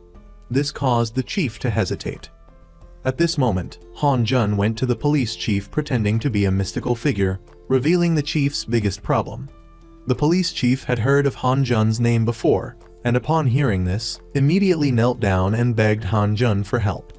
Han Jun wanted to use this situation to achieve his goals, so he immediately agreed without hesitation. He led his colleagues to the casino, relying on Nadan to scout ahead, and with Hai Jun observing the video feed remotely, quickly finding the casino's weakness. The people in the casino could lose small amounts, but win big because the cards were embedded with ID chips, so they knew what cards everyone held. Soon after, it was Han Jun's turn to enter. He directly challenged the casino boss to a fair game. If Han Jun won, he would take the chief's son away. If he lost, he'd leave his hand behind. The battle began. At first, Han Jun kept losing, but at the most critical point, Han Jun tricked the casino boss and won all of the money that was bet. In fact, Han Jun realized that his opponent seemed to know his cards, so he carefully observed and discovered a lackey signaling to him. Therefore, he used the lackey to give the boss false information, allowing him to bet all his money and win. In this way, Han Jun was able to safely bring the police chief's son home. Han Jun, taking advantage of the chief's worshipful attitude, began pretending to be a mystical figure again, telling the chief that he would face a great disaster this year and that only Yi Hui could prevent it. At this time, Yi Hui and Prosecutor Cha went to meet the crime scene expert who had confessed not long ago. From him, they learned that he desperately needed money for his mother's medical treatment back then, so he followed Ching-gi's orders to replace the DNA of the murderer collected in Prosecutor Han's case with Yong Xiaop's. Immediately after that, he falsely accused Han Jun of bribing him. Now, he was struggling with his conscience, so he came forward to confess.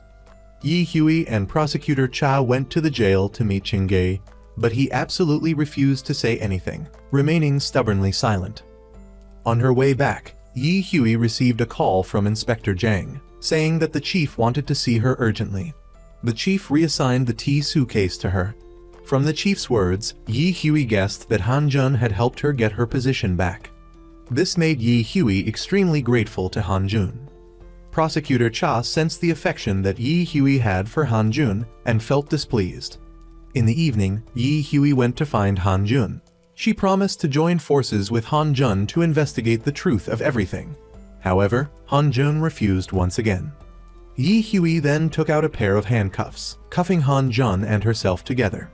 After that, she revealed her identity as the younger sister of Prosecutor Han. Upon hearing this, Han Jun's eyes widened in surprise. Initially, he had thought that the passionate policewoman in front of him was impersonating someone else to gain his trust. However, when Yi Hui recounted her going abroad, changing her name, and returning to the country to hunt down the culprit, along with showing him a family photo, Han Jun finally believed that Yi Hui was indeed Prosecutor Han's younger sister. Regarding his best friend's death, Han Jun still felt immense remorse and lived with a strong sense of guilt. Therefore, he was determined not to involve Yi Hui. If anything happened to her, he would have no face to meet his friend in the afterlife. Yet, Yi Hui was incredibly stubborn, even threatening to put him in jail. Faced with Yi Hui's determination, Han Jun finally agreed to investigate the case with her. That night, Han Jun and Yi Hui experienced a long night in two completely different states of mind. Han Jun felt that this was truly fate. The girl he had taught taekwondo back then turned out to be Yi Hui. Thinking about the time at the hospital when they accidentally kissed, Han Jun felt inexplicably flustered. Yi Hui was also thinking about Han Jun. She couldn't understand why they were always at odds, to the point that every time they met, Han Jun would be kicked down by her. Finally, she realized that it was her own violent personality that had caused the trouble. After all the misunderstandings with Han Jun were cleared up, Yi Hui began to develop feelings for her first love. She recalled the times they had solved cases together, holding hands, kissing, and even seeing him wearing pink briefs. These things made her so excited that her face flushed, her heart raced, and her legs trembled. The next day, while they were studying the action plan, Prosecutor Cha also arrived. He brought with him a list of the entertainment company's secret investors. Included were the newly appointed mayor, the Minister of Anti-Corruption, and a Supreme Assembly member. They were all high-ranking officials, with investment returns that were 100 times their initial capital. At first glance, everyone thought this was related to money laundering. They decided to split up to find more evidence. Han Jun immediately sent a text message back to Jin Sang. In the past, Jin Sang had encountered an unexpected incident that Han Jun had foreseen. Therefore, Jin Sang had great faith in the fortune teller Han Jun, even to the point of being infatuated with him. Upon receiving the message, Jin Sang immediately rushed to find Han Jun to ask for help.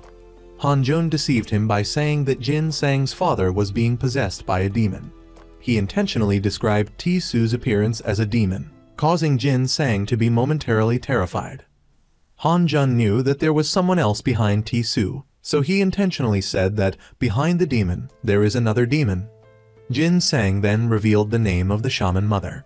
At Han Jun's suggestion, Jin Sang stated that this shaman mother had a very high status, serving only 1% of South Korea's political and business elite. As for Yi Hui, she discovered that Ti-Su had been investigated in a shooting accident. He was a member of the dangerous wildlife protection team. 5 years ago, someone was shot and injured, and Ti-Su was a witness for the victim. However, they had no further information. Everyone speculated that Ti-Su might have known the person who was shot, which is why he witnessed the incident. Yi Hui's team immediately went to find the person who had been shot to clarify everything. The results surprised them. The shooter was actually Ti-Su's friend.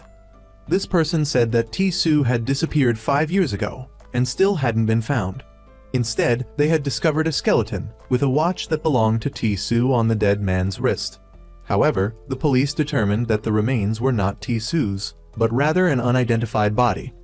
In the group photo of the wildlife protection team that the person who was shot provided, Yi Hui recognized a person they were investigating. However, the person who was shot said that the man was Yi Woo, and Ti-Su is the guy next to him. Yi Hui's group instantly changed their expressions. On the way back, Yi Hui also discovered a secret. Yi Woo had most likely killed Ti-Su and then changed his name to Ti-Su to continue living. Inspector Jang always felt that the name Yi Woo was very familiar, like he had heard it somewhere.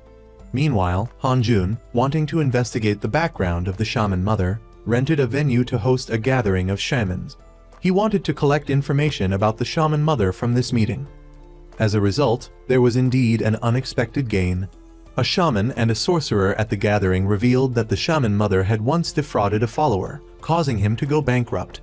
The shaman mother's mother kicked her out of the house. Soon after, the house burned down, and the shaman asserted that the shaman mother was the one who caused the fire. Han Jun's gathering of many shamans obviously did not escape the shaman mother's attention. She ordered Ti-Su to secretly monitor Han Jun's every move, while also preparing a trap to wait for him to fall into.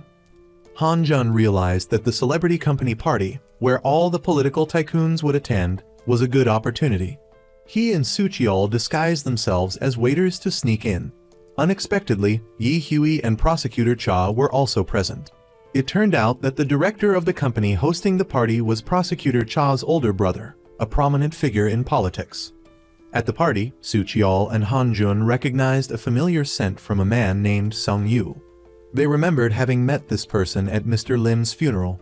Through investigation, they discovered that Prosecutor Cha was originally the first heir of the conglomerate, but had given up his inheritance, passing it on to Seung-won. When they saw many high-ranking figures leaving the party, Han Jun quietly followed and discovered the shaman mother's appearance. He and Soo Cheol disguised themselves as chefs, installed listening devices under food plates, and served the shaman mother. From their conversation, they learned that T-Soo was the one who cleaned up all the messes for these politicians. The politicians were afraid that T-Soo knew too much, so they wanted to kill him to silence him. The shaman mother affirmed that if this mission was successful, she would deal with T-Soo. Just when Han Jun was lamenting how cruel the shaman mother was, T-Soo brought people and knocked him unconscious. The shaman mother, who had been observing Han Jun for a long time, quickly discovered the listening device and ordered T-Soo to eliminate Han Jun and Soo Cheol. Hai Jun, who was watching through the camera at home, immediately called Yi Hui. Upon hearing that Han Jun was in danger, Yi Hui was extremely worried. She and Prosecutor Cha immediately gathered Inspector Jang's team, who were lying in wait nearby. They met Jin Sang and the tycoon's wife, who, because they trusted the fortune teller Han Jun, had cooperated with the police. Thanks to Han Jun's license plate number, Yi Hui's group began the pursuit. On their side, Hai Jun continued to monitor through the camera on Han Jun's glasses, but T-Soo discovered it and crushed the glasses. After regaining consciousness, Han Jun was forced by T-Soo to reveal what he had investigated. Meanwhile, he tried to wake Soo Cheol, but Soo Cheol was still unconscious due to the anesthetic. Reluctantly, Han Jun had to use a stick to hit Soo Cheol to wake him up. Immediately, Soo Cheol charged in to defeat the men in black. Just at that moment, Yi Hui's group also arrived. Yi Hui managed to stop someone from attacking Han Jun from behind. Seeing the situation was unfavorable, T-Soo fled but was chased by Inspector Jang. The two engaged in a fight. Inspector Jang, being less skilled, was taken hostage by T-Soo, who threatened Prosecutor Cha not to come closer. During the tension, Inspector Jang unexpectedly said T-Soo's real name, which startled him, causing him to push Jang away and flee. Prosecutor Cha asked Inspector Jang about T-Soo's true identity, but Inspector Jang only knew a little and said he needed to investigate further. Afterward, everyone safely retreated back to the investigation team and listened to the entire recording that Han Jun had captured. This recording implicated the shaman mother and corrupt high-ranking officials. Furthermore, Prosecutor Cha's older brother appeared in this recording. Prosecutor Cha expressed that he would follow justice. Everyone had great faith in him and, without hesitation, continued to discuss the case. The immediate priority was that they had to find the evidence that T-Soo held before it was discovered. It was certain that the shaman mother had grasped all the weaknesses of the officials, which was why they were so loyal to her. T-Soo was the one who specialized in helping the shaman mother deal with dirty matters.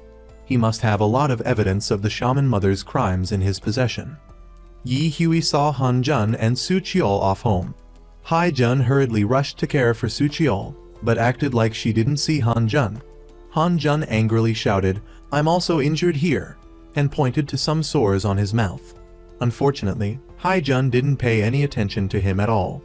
Han Jun was disliked by his younger sister, and in the end, only Yi Hui could take care of him.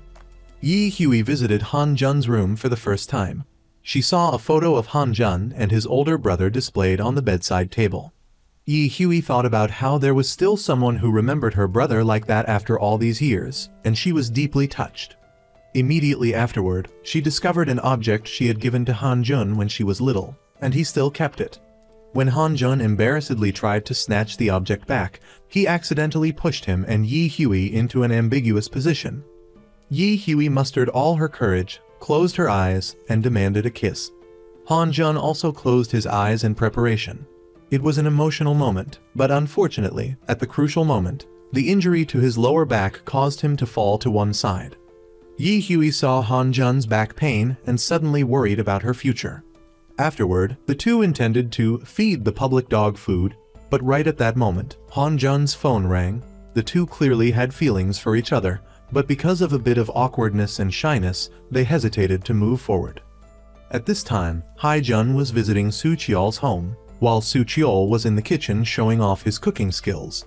In fact, Hai Jun understood what Soo Cheol liked. He preferred things that felt old over new things and was a romantic and timid kind of person. Suchiol was very happy that someone understood him so well.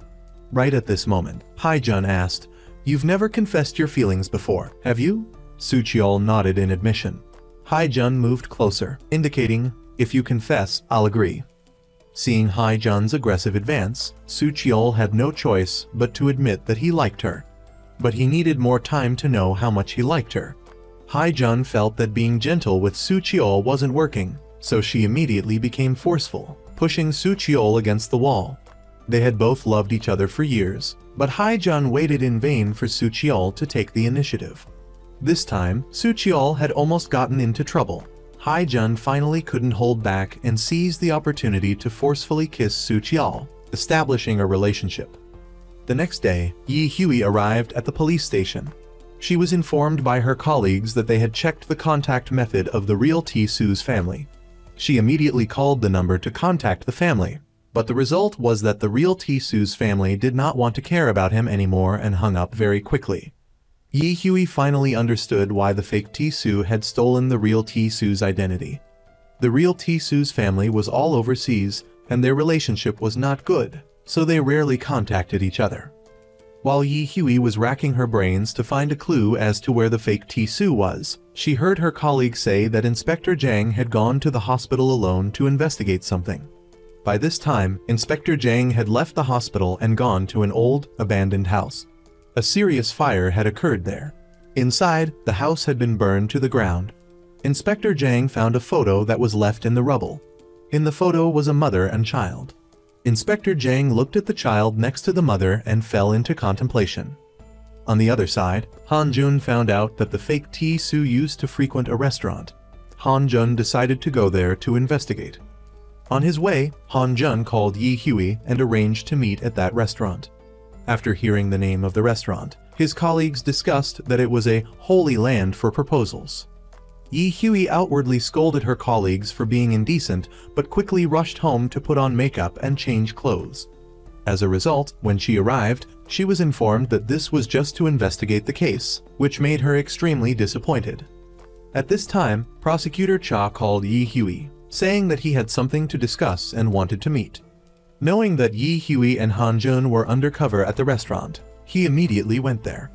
In front of Prosecutor Cha, Han Jun showed a photo of Seung-won and asked, "Have you seen this person here?" Prosecutor Cha, because his brother was included on the list of suspects, felt somewhat uneasy. He hurriedly left the restaurant and rushed to question his brother.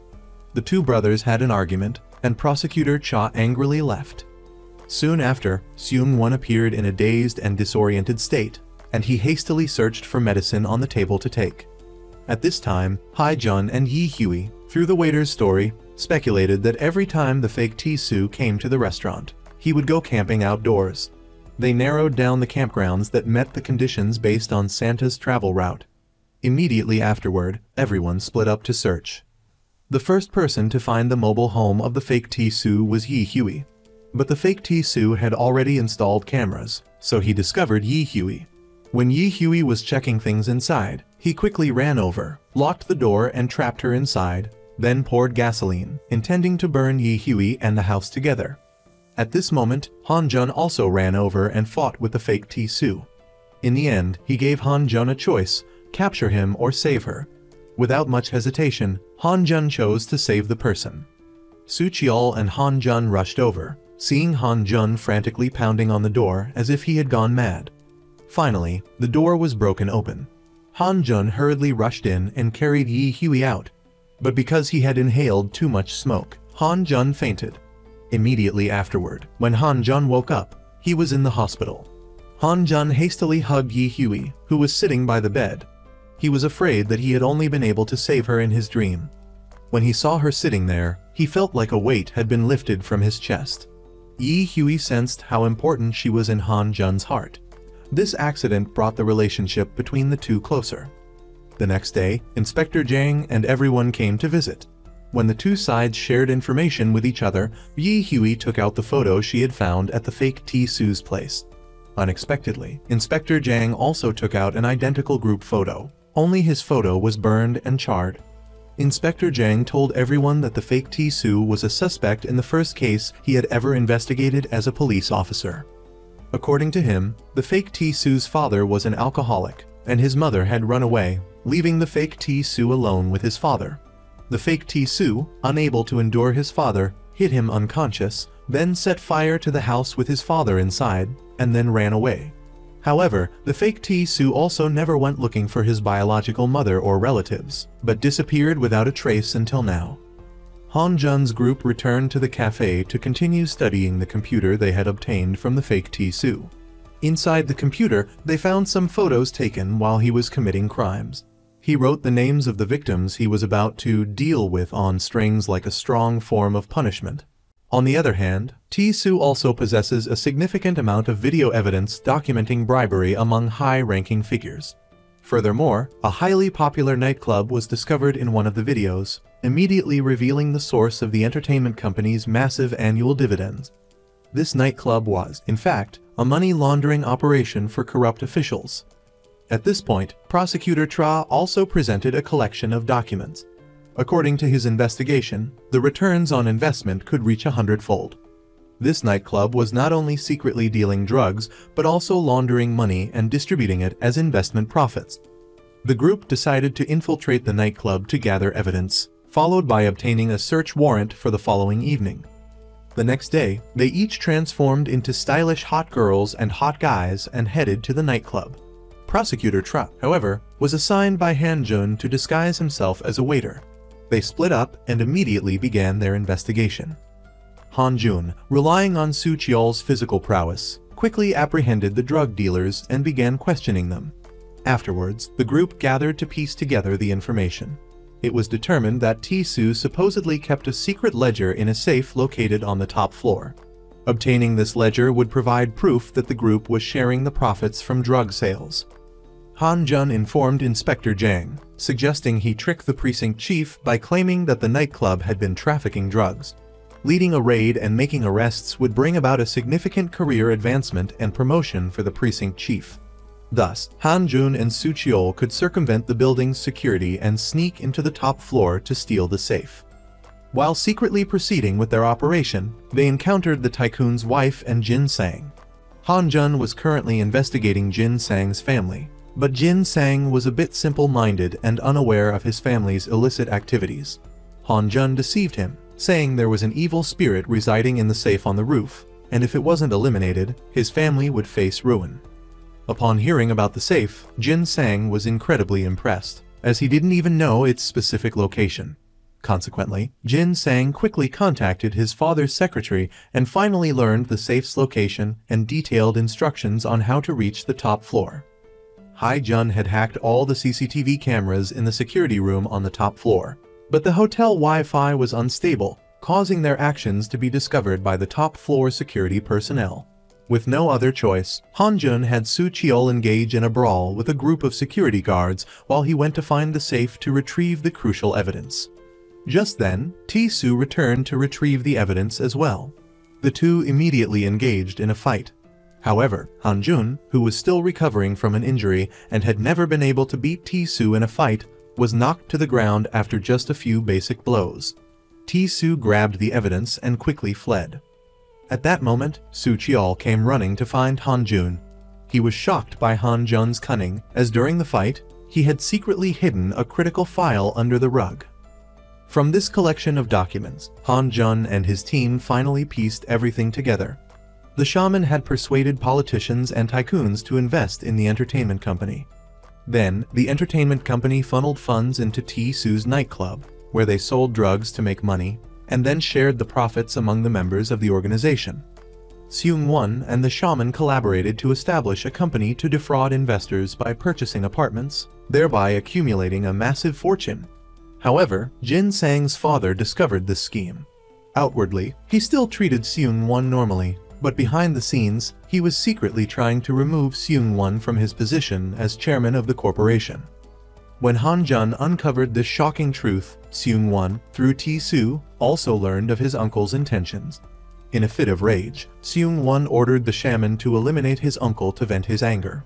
However, the shaman argued that killing his uncle would disrupt their plans and attempted to stop him. As a result, Seung-won nearly turned on her as well. At this point, Seung-won completely revealed his maniacal nature. Given the current situation, it was clear that Jin Sang's father would be the next target. Han Jun immediately devised a plan to save him, while Prosecutor Cha would try to intercept the shaman from fleeing the country. Han Jun's method for finding Tisoo was very simple. He believed that if this was the shaman's final move, she would certainly choose a location that held special significance for Tisoo in order to clean up everything. This was Tisoo's house, where he had committed his first crime. This was also the type of thinking that the shaman often employed. Han Jun and the others immediately went to Tisoo's house. There, they found Tisoo and Jin Sang's father inside. Tisoo held a lighter in his hand, threatening that if he acted, everyone would be burned alive on the spot.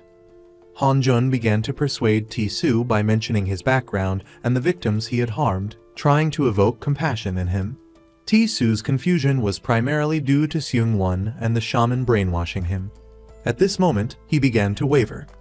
Taking this opportunity, Han Jun signaled for Yi Hui to move forward and apprehend Tisoo. Unexpectedly, Su Cheol appeared and struck Tisoo, jolting him out of his confused state and back to his original intentions. Fortunately, Han Jun and Yi Hui were quick and coordinated, managing to capture Tisoo and confiscate the lighter. The police quickly arrived, taking Tisoo and Jin Sang's father into custody. When news of Jin Sang's father's arrest reached Seung-won, he immediately flew into a rage and called the shaman. Seung-won ordered that if Jin Sang's father revealed anything, she wouldn't survive. The next day, a team of lawyers visited Jin Sang's father. The shaman disguised herself as one of the lawyers to approach him. Upon recognizing the shaman, Jin Sang's father immediately demanded she get him out of there, or else he would reveal everything. Before he could finish his sentence, Jin Sang's father began to have difficulty breathing. It turned out that the shaman had secretly poisoned his water earlier. However, she had no intention of killing him, but only wanted to warn him to keep quiet. After that, she gave him the antidote and left. Inspector Jang and Yi Hui interrogated Tisoo, but it was completely useless. He had reverted to his persona as a loyal subordinate of the shaman, taking all the blame upon himself. Yi Hui tried to emulate Han Jun's methods, starting by questioning him about his mother, whom he cared about most, but she still couldn't break through his wall of loyalty. Instead, Tisoo counterattacked, bringing up the death of Yi Hui's brother to provoke her. Just a few words from Tisoo made Yi Hui lose her composure and fly into a rage. Inspector Jang tried to help, mentioning that Tisoo's mother had once searched for him. Unfortunately, Jang's criminal psychology skills were too poor, and he couldn't gain Tisoo's sympathy. In the end, he once again insisted that he was responsible for everything. At that moment, Han Jun had gone to the grave of Prosecutor Han. Han Jun, having finally caught his friend's killer, was overjoyed. He couldn't help but mention his feelings for Yi Hui. Suddenly, a flower vase fell and shattered, the lights flickered, and a gust of wind blew through Han Jun. He looked startled, fearing that Prosecutor Han had appeared to reproach him. Han Jun quickly promised to visit again and left. Not long after, Yi Hui also visited her brother's grave.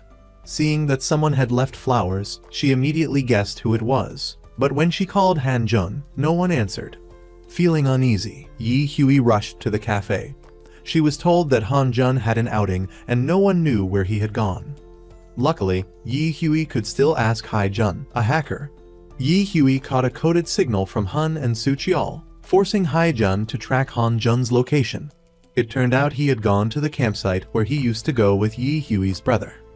Yi Hui quickly found him there. With Tisoo apprehended, they both felt a huge weight lifted and happily went on a date together. Since the death of Prosecutor Han, they hadn't had such a joyful moment like this. They enjoyed themselves from day until night. Under a sky full of falling flower petals, Han Jun officially confessed his feelings to Yi Hui, feeding the dog, showing PDA to the audience. After those sweet moments, they got back to business. There were rumors that the land hunting team was involved in the acquisition of land for the shaman's properties. This was a tactic for the shaman to manipulate public opinion, sell apartments at the highest possible price, make a large sum of money, and then leave. The land hunting team was also pushing up the construction start date by 2 days. They would open sales immediately after the groundbreaking ceremony. Therefore, Han Jun's team decided they needed to intervene before that could happen. Han Jun came up with the idea to send the evidence from T-Su's computer to the police station. To avoid the evidence being deemed illegally obtained, he sent it anonymously. The evidence was quickly delivered to the police station. Yi Hui and the others put on an act, pretending that the office had just received an anonymous USB drive. The USB contained video evidence of criminal activities by politicians and tycoons, making the other officers curious and eager to watch it. This time, the precinct chief couldn't hold back, immediately submitting an application for arrest warrants, giving Yi Hui full authority to act. Seung-won, along with the high-ranking officials, organized the groundbreaking ceremony. They even intentionally had the shaman perform a prayer for the project's success. Unexpectedly, as soon as the shaman began her prayer, Han Jun suddenly appeared. He stepped onto the stage, bluntly exposing the shaman's fake spiritualism and the group of people defrauding the public with that construction project. Han Jun's boldness caused the atmosphere to become tense. Finally, Han Jun pointed directly at Seung-won. At that moment, the police, with backup, surrounded the building. The groundbreaking ceremony that Seung-won had meticulously prepared was now in complete chaos. Han Jun's team, along with the police, dealt with the security personnel and the high-ranking officials. Most of them were all talk and no action, so they couldn't resist and just stood there waiting to be arrested.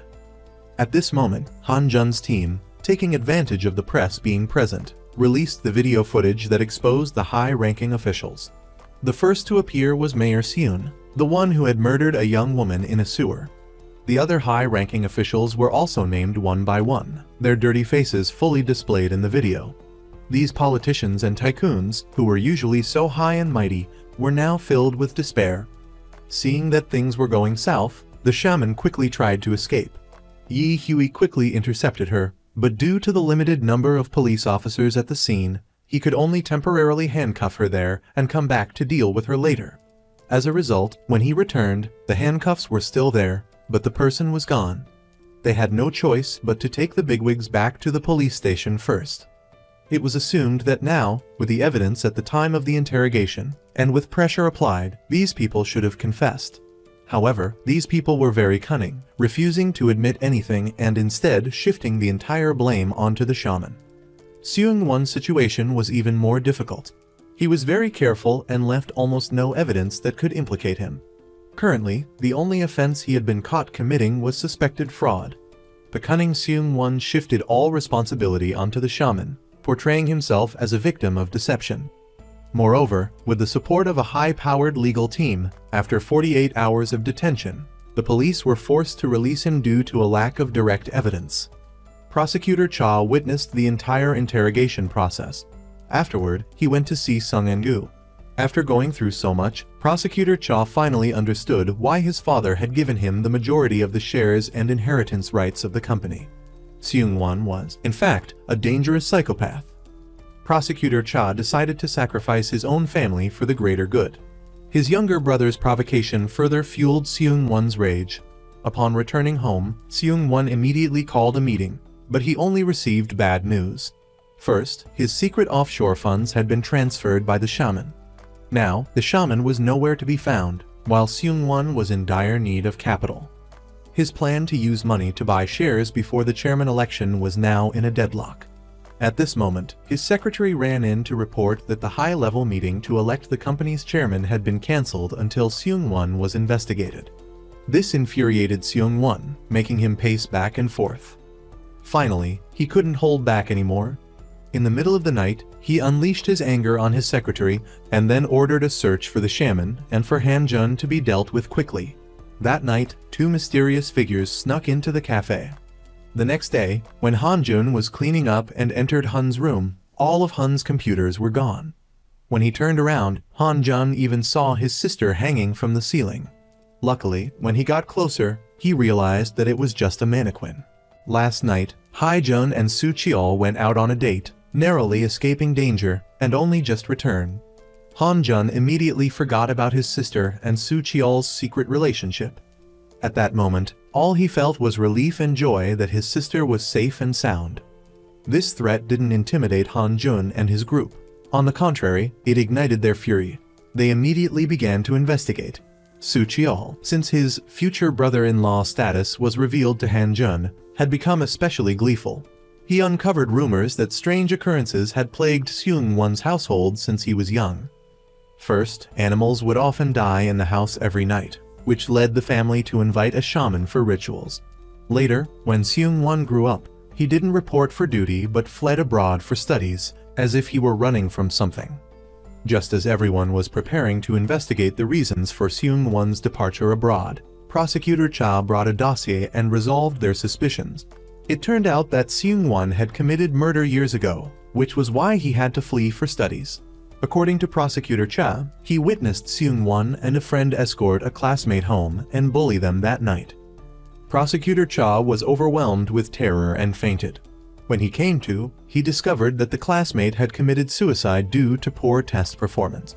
However, Prosecutor Cha insisted that Seung-won had definitely killed the classmate and the case was covered up by his father. This was why Seung-won was able to escape abroad. This case became a breakthrough for the investigation. Han Jun and Prosecutor Cha took charge of investigating the old case, while Su Cheol and Hero tracked down the whereabouts of the deity. Without delay, the three of them went to Prosecutor Cha's house to recreate the events of that time. As Prosecutor Cha recalled the situation, his mental state was affected, causing him physical discomfort. Although his memory was fragmented, based on what he could remember, the killer was primarily Seung-won and his accomplice. Han Jun couldn't bear to see Prosecutor Cha suffer, so he decided to play the part of a mystic to trick the accomplice from that time, in order to uncover the truth. Meanwhile, the police weren't sitting idle. They found a resort frequented by high-ranking officials for rest and perverse acts. From there, they discovered someone using a drone to secretly record footage, inadvertently capturing the mayor murdering a young woman. At that time, Tisu and the deity were also at the hotel, involved in moving the body. With this conclusive evidence, the police were finally able to issue a warrant and arrest the deity. On the other side, it was Han Jun's turn to unleash his theatrical ghost act on the friend. Starting off, Han Jun, relying on what Prosecutor Cha had said, disguised himself as the deceased victim to haunt him, causing him immense fear and leading him to confess that he had only punched the victim a few times. Furthermore, he also didn't see Seung-won, only hit the person a few times and left. By the time they left the nightclub, the victim was clearly still alive. Han Jun's expression, looking at the guy, didn't seem like he was lying, so Han Jun figured that Prosecutor Cha's trauma had scrambled his memory, and he didn't give it much further thought. Han Jun also made a new discovery, that on the way to the nightclub, Seung-won and the friend had encountered Seung-won's tutor. Seung-won and the tutor had even gotten into a dispute, resulting in Seung-won hitting her. Following this, Prosecutor Cha took it upon himself to find the housekeeper and obtain information about the tutor from back then. Su Cheol and Hai Jun were secretly installing a tracker on Seung-won's car. Overwhelmed with fear, the friend contacted Seung-won. Seung-won warned him that he better keep his mouth shut.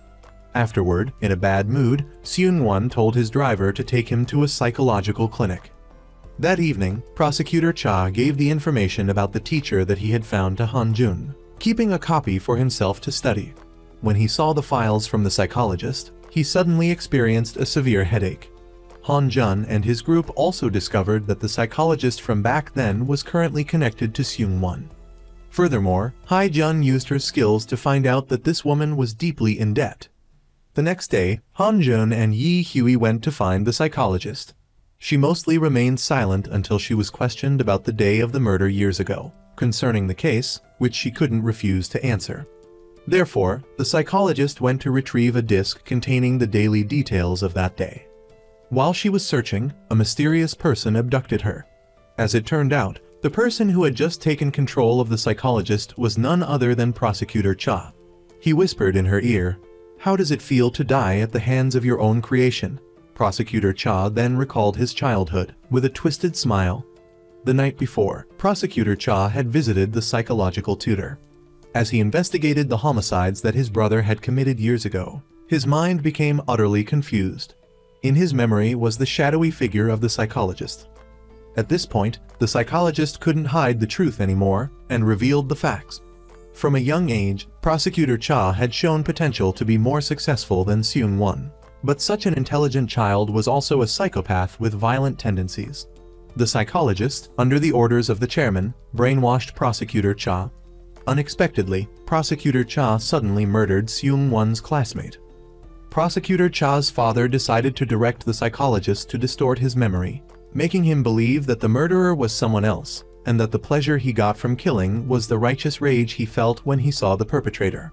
It was precisely because he had been brainwashed that Prosecutor Cha could transform from a twisted murderer into a prosecutor who was always punishing criminals.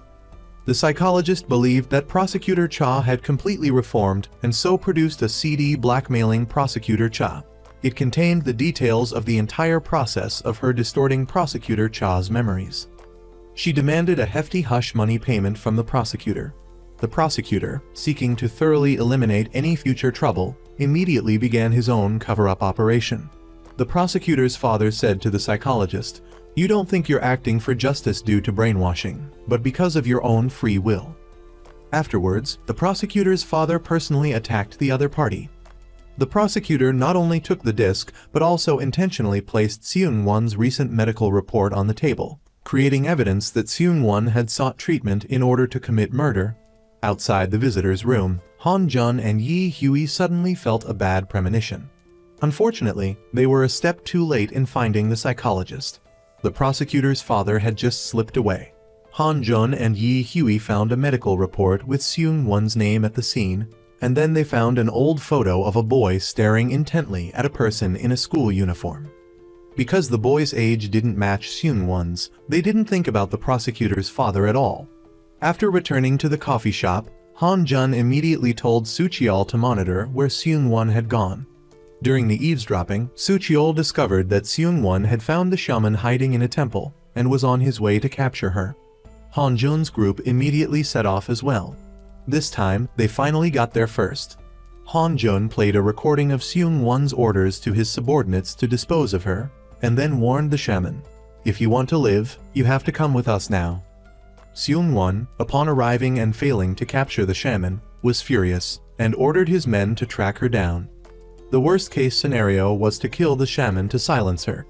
At this moment, the shaman had temporarily escaped, and she went to Han Jun's coffee shop.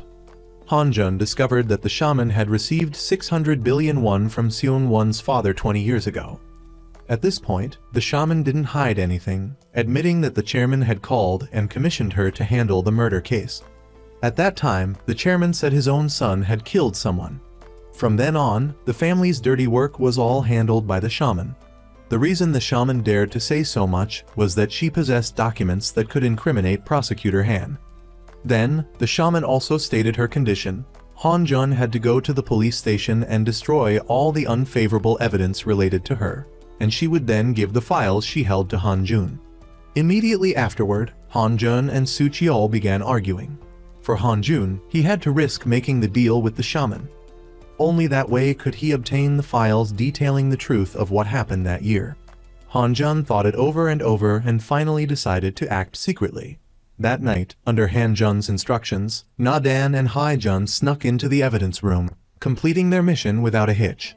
After completing all the illegal acts, early the next morning, Han Jun rushed to find Yi Hui to explain everything to her. The two argued like a young married couple, causing Inspector Jang and his colleagues, who were hiding behind some bushes, to discuss it all in hushed tones. Prosecutor Cha also appeared on the scene, joining the police in discussing such a serious event. The situation was orchestrated by the director into a dramatic scene. The following scene was even more humorous than the first. Before Prosecutor Cha arrived, Han Jun stubbornly refused to admit that he and the shaman had any dealings with each other. As soon as Prosecutor Cha arrived, he openly stated that the shaman was holding his father's case file from that year. Because of the relationship between the victim and the perpetrator, Prosecutor Han's father was silenced, which caused Prosecutor Cha to begin to feel worried. It was now certain that if they met with T-Soo, he could be persuaded to confess that the shaman was the mastermind, and the police could use that confession to arrest the shaman. Based on the shaman's records, they would bring everyone involved to justice. When they learned that the shaman was at Han Jun's coffee shop, Prosecutor Cha immediately persuaded the police to agree to Han Jun's plan. Returning to the shaman, as she sat in Han Jun's place, a text message was sent asking why Prosecutor Han's documents were with her. She realized that the true culprit was Prosecutor Cha, not Sung En-gu. Years ago, Ti-su was in charge of eliminating Prosecutor Han at the murder scene and had taken the shaman's file. He had pretended to destroy it, but actually kept it all this time to protect himself. Prosecutor Cha immediately texted the shaman, saying that Han Jun was cooperating with the police. If that file was recovered, she would be arrested. Prosecutor Cha instructed the shaman that if she didn't want to fall into a trap, she had to follow his orders. After that, the two secretly agreed on the matter. Han Jun was then allowed into Ti-su's interrogation room. However, he underestimated Ti-su's willpower. For years, Ti-su had completely obeyed Prosecutor Cha, going through thick and thin, completely loyal, so it was not easy to convince him to reveal who had ordered him. Until Prosecutor Cha passed by the interrogation room and signaled him, Ti-su immediately confessed that the person who had ordered him to kill was the shaman. The police were happy with this confession, feeling as though they were ready to capture the shaman and the people behind her. At this point, Prosecutor Cha also began to take action. He quietly continued to whisper his rescue plan to Ti-su. It turned out, Prosecutor Cha was preparing to rescue Ti-su when he was being transferred. Ti-su loyally told Prosecutor Cha not to take risks, but Prosecutor Cha said, "You are the most important person to me." Prosecutor Cha's plan didn't stop there. Very quickly, she took Han Jun and Yi Hui to the shaman's temple. As the three of them entered the temple, the gate automatically closed. The shaman used the file to draw the attention of Han Jun and Yi Hui, while she quietly slipped out of the room and locked the door. The room was now jammed, preventing Han Jun from contacting Hai Jun and Su Cheol. The shaman pressed a button on her hand, and anesthetic gas immediately sprayed out. Within moments, Han Jun and Yi Hui were unable to resist and fell unconscious. When Han Jun regained consciousness, he was in a coffee shop. He was covered in blood, a knife clutched in his hand, and his mother lay dead before him. Moments later, Prosecutor Cha Yi Hui arrived with a squad of police and arrested Han Jun. The next day, Prosecutor Cha went to the police station and found that Inspector Jang had been injured, and Ti-su had vanished without a trace. While being transferred to the prosecutor's office for interrogation, Han Jun and Su Cheol pulled a fast one on the two police officers and escaped. Just then, Prosecutor Cha received a call from Seung-won. Apparently, while searching for his mother, Seung-won had stumbled upon Prosecutor Cha and his mother taking Han Jun away, having drugged him. He had followed them and discovered that Prosecutor Cha and his mother had brought Han Jun to his own coffee shop. Afterwards, Prosecutor Cha, covered in blood, had left the scene, and his mother was dead. This led Seung-won to immediately deduce that his younger brother was his mother's killer. Seung-won then recalled everything related to him and the strange occurrences that had happened since his youth, such as those involving his classmates and psychologists. All of these were caused by Prosecutor Cha. At this point, Seung-won realized that his younger brother was a serial killer. Having been exposed, Prosecutor Cha had no choice but to concede, and he offered a deal to Seung-won. If Seung-won could capture Han Jun and give him the video evidence, the entire shareholding and the position of chairman of the corporation would be Seung-won's. The next day, Prosecutor Cha received a call from Han Jun pleading for help, saying that Yi Hui had been kidnapped by Seung-won's men. Prosecutor Cha feigned concern, saying that he would help track Yi Hui's location, but in reality, he was secretly beginning the next step to capture Han Jun, unaware that he was also a pawn being manipulated. Han Jun was the true predator. It turned out that after being detained in jail, Han Jun had re-examined all the suspicious points and realized that there was an insider. That was why their every move was known in advance by their opponents. Moreover, Seung-won had just conveniently captured a video of Prosecutor Cha and his mother acting together in secret. This time, the truth was out in the open. The killer was someone who had always stood beside everyone. Therefore, Han Jun had used a counter-strategy, collaborating with everyone in staging a play. Yi Hui and Inspector Han Jun had predicted that after their escape, Prosecutor Cha would make his move. By eavesdropping on Seung-won's phone calls, Han Jun learned about Prosecutor Cha's plan. That was why he deliberately allowed Yi Hui to be kidnapped by Seung-won and handed over to Prosecutor Cha.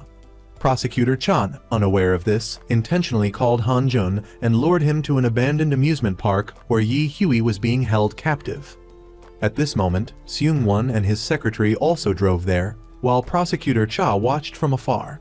He then called Seung Won and temporarily changed his mind. He demanded that Seung Won capture Han Jun before he would transfer the shares. However, Prosecutor Cha was unaware that Seung Won and his secretary were actually Su Chiol and Inspector Jang in disguise. The real Seung Won had been captured by Han Jun's group. Han Jun and his crew engaged in a brawl, which Prosecutor Cha found highly amusing.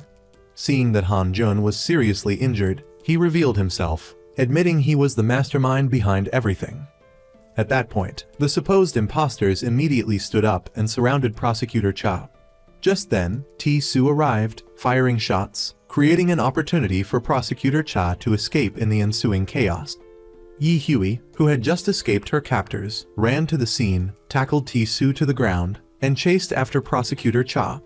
As she apprehended Prosecutor Cha, T-Su managed to get his gun back and aimed it at her. Prosecutor Cha escaped again, while Yi Hui sustained a graze wound to her hand during the ordeal. Later, Yi Hui discovered a diary and tape recording detailing the brainwashing process conducted by a psychologist that Prosecutor Cha had hidden. After watching the video footage, Han Jun was able to roughly understand Prosecutor Cha's persona. This individual, besides being a hitman, also punished those he deemed guilty. Now, aware that he had been brainwashed, Prosecutor Cha would go berserk. Therefore, he would kill in order to prove he was fighting for his beliefs and not just a psychotic killer. After Hai Jun cracked Prosecutor Cha's computer, she found a death notebook containing the names of all those he had murdered, as well as a growing list of new targets. The police received a surge of information, witnessing Prosecutor Cha at various locations. Correlating this with the addresses of the people on his death list, they realized he was approaching those individuals to prepare for their murders. The police and Han Jun's team set out to capture Prosecutor Cha. While Hai Jun was trying to access the area's CCTV, Prosecutor Cha launched a surprise attack, knocking her unconscious. Unable to reach her, Na Dan went to check on her, encountering Prosecutor Cha on the staircase and was also knocked out by him. Unable to contact the other two, Han Jun sent Su Chiol to investigate. As Su Chiol passed a hardware store, he sensed something amiss. He entered, discovering the shop owner stabbed and lying on the floor. Then, Prosecutor Cha locked the door, trapping Su Chiol inside. Su Chiol surmised that he was being kept there so Prosecutor Cha could pursue Han Jun, and warned Han Jun to be careful. Han Jun rushed to the scene, encountering Prosecutor Cha in the parking lot. They immediately began fighting. Afterwards, Han Jun produced an object that the psychologist had used to train Prosecutor Cha in the past, causing him to stop. Han Jun proceeded to psychologically manipulate him, accusing him of being a crazed personality disorder, killing for pleasure instead of being an enforcer of justice like he imagined. The two began fighting once again. After an epic struggle, Han Jun finally knocked Prosecutor Cha to the ground. When the conversation turned to the death of Prosecutor Han, Han Jun was enraged and wanted to kill him, but he restrained himself. Killing him would be too easy a punishment for the atrocities he had committed. Yi Hui arrived just in time to save Han Jun from a sneak attack from behind, handcuffing Prosecutor Cha and taking him into custody. Immediately after the case was closed, Han Jun handed his café over to the others, packed his bags, and left on a 6-month vacation. Han Jun called Yi Hui, who was currently chasing after a con artist, so they only managed a brief 2-sentence conversation before she hung up, leaving Han Jun feeling hurt. However, upon returning to the station, the chief saw the massive amount of damages caused by her team's investigations and decided to give the entire team leave. Thus, Han Jun and Yi Hui went on vacation together, dating like any ordinary couple. Back at the cafe, Hai Jun took over as the spiritualist, replacing Han Jun.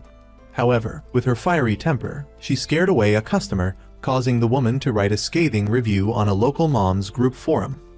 As a result, the cafe was now deep in debt. Things weren't much better for Han Jun, as a murder occurred while they were on their first date. The department confirmed it was a serial murder committed by the same culprit from 3 years ago.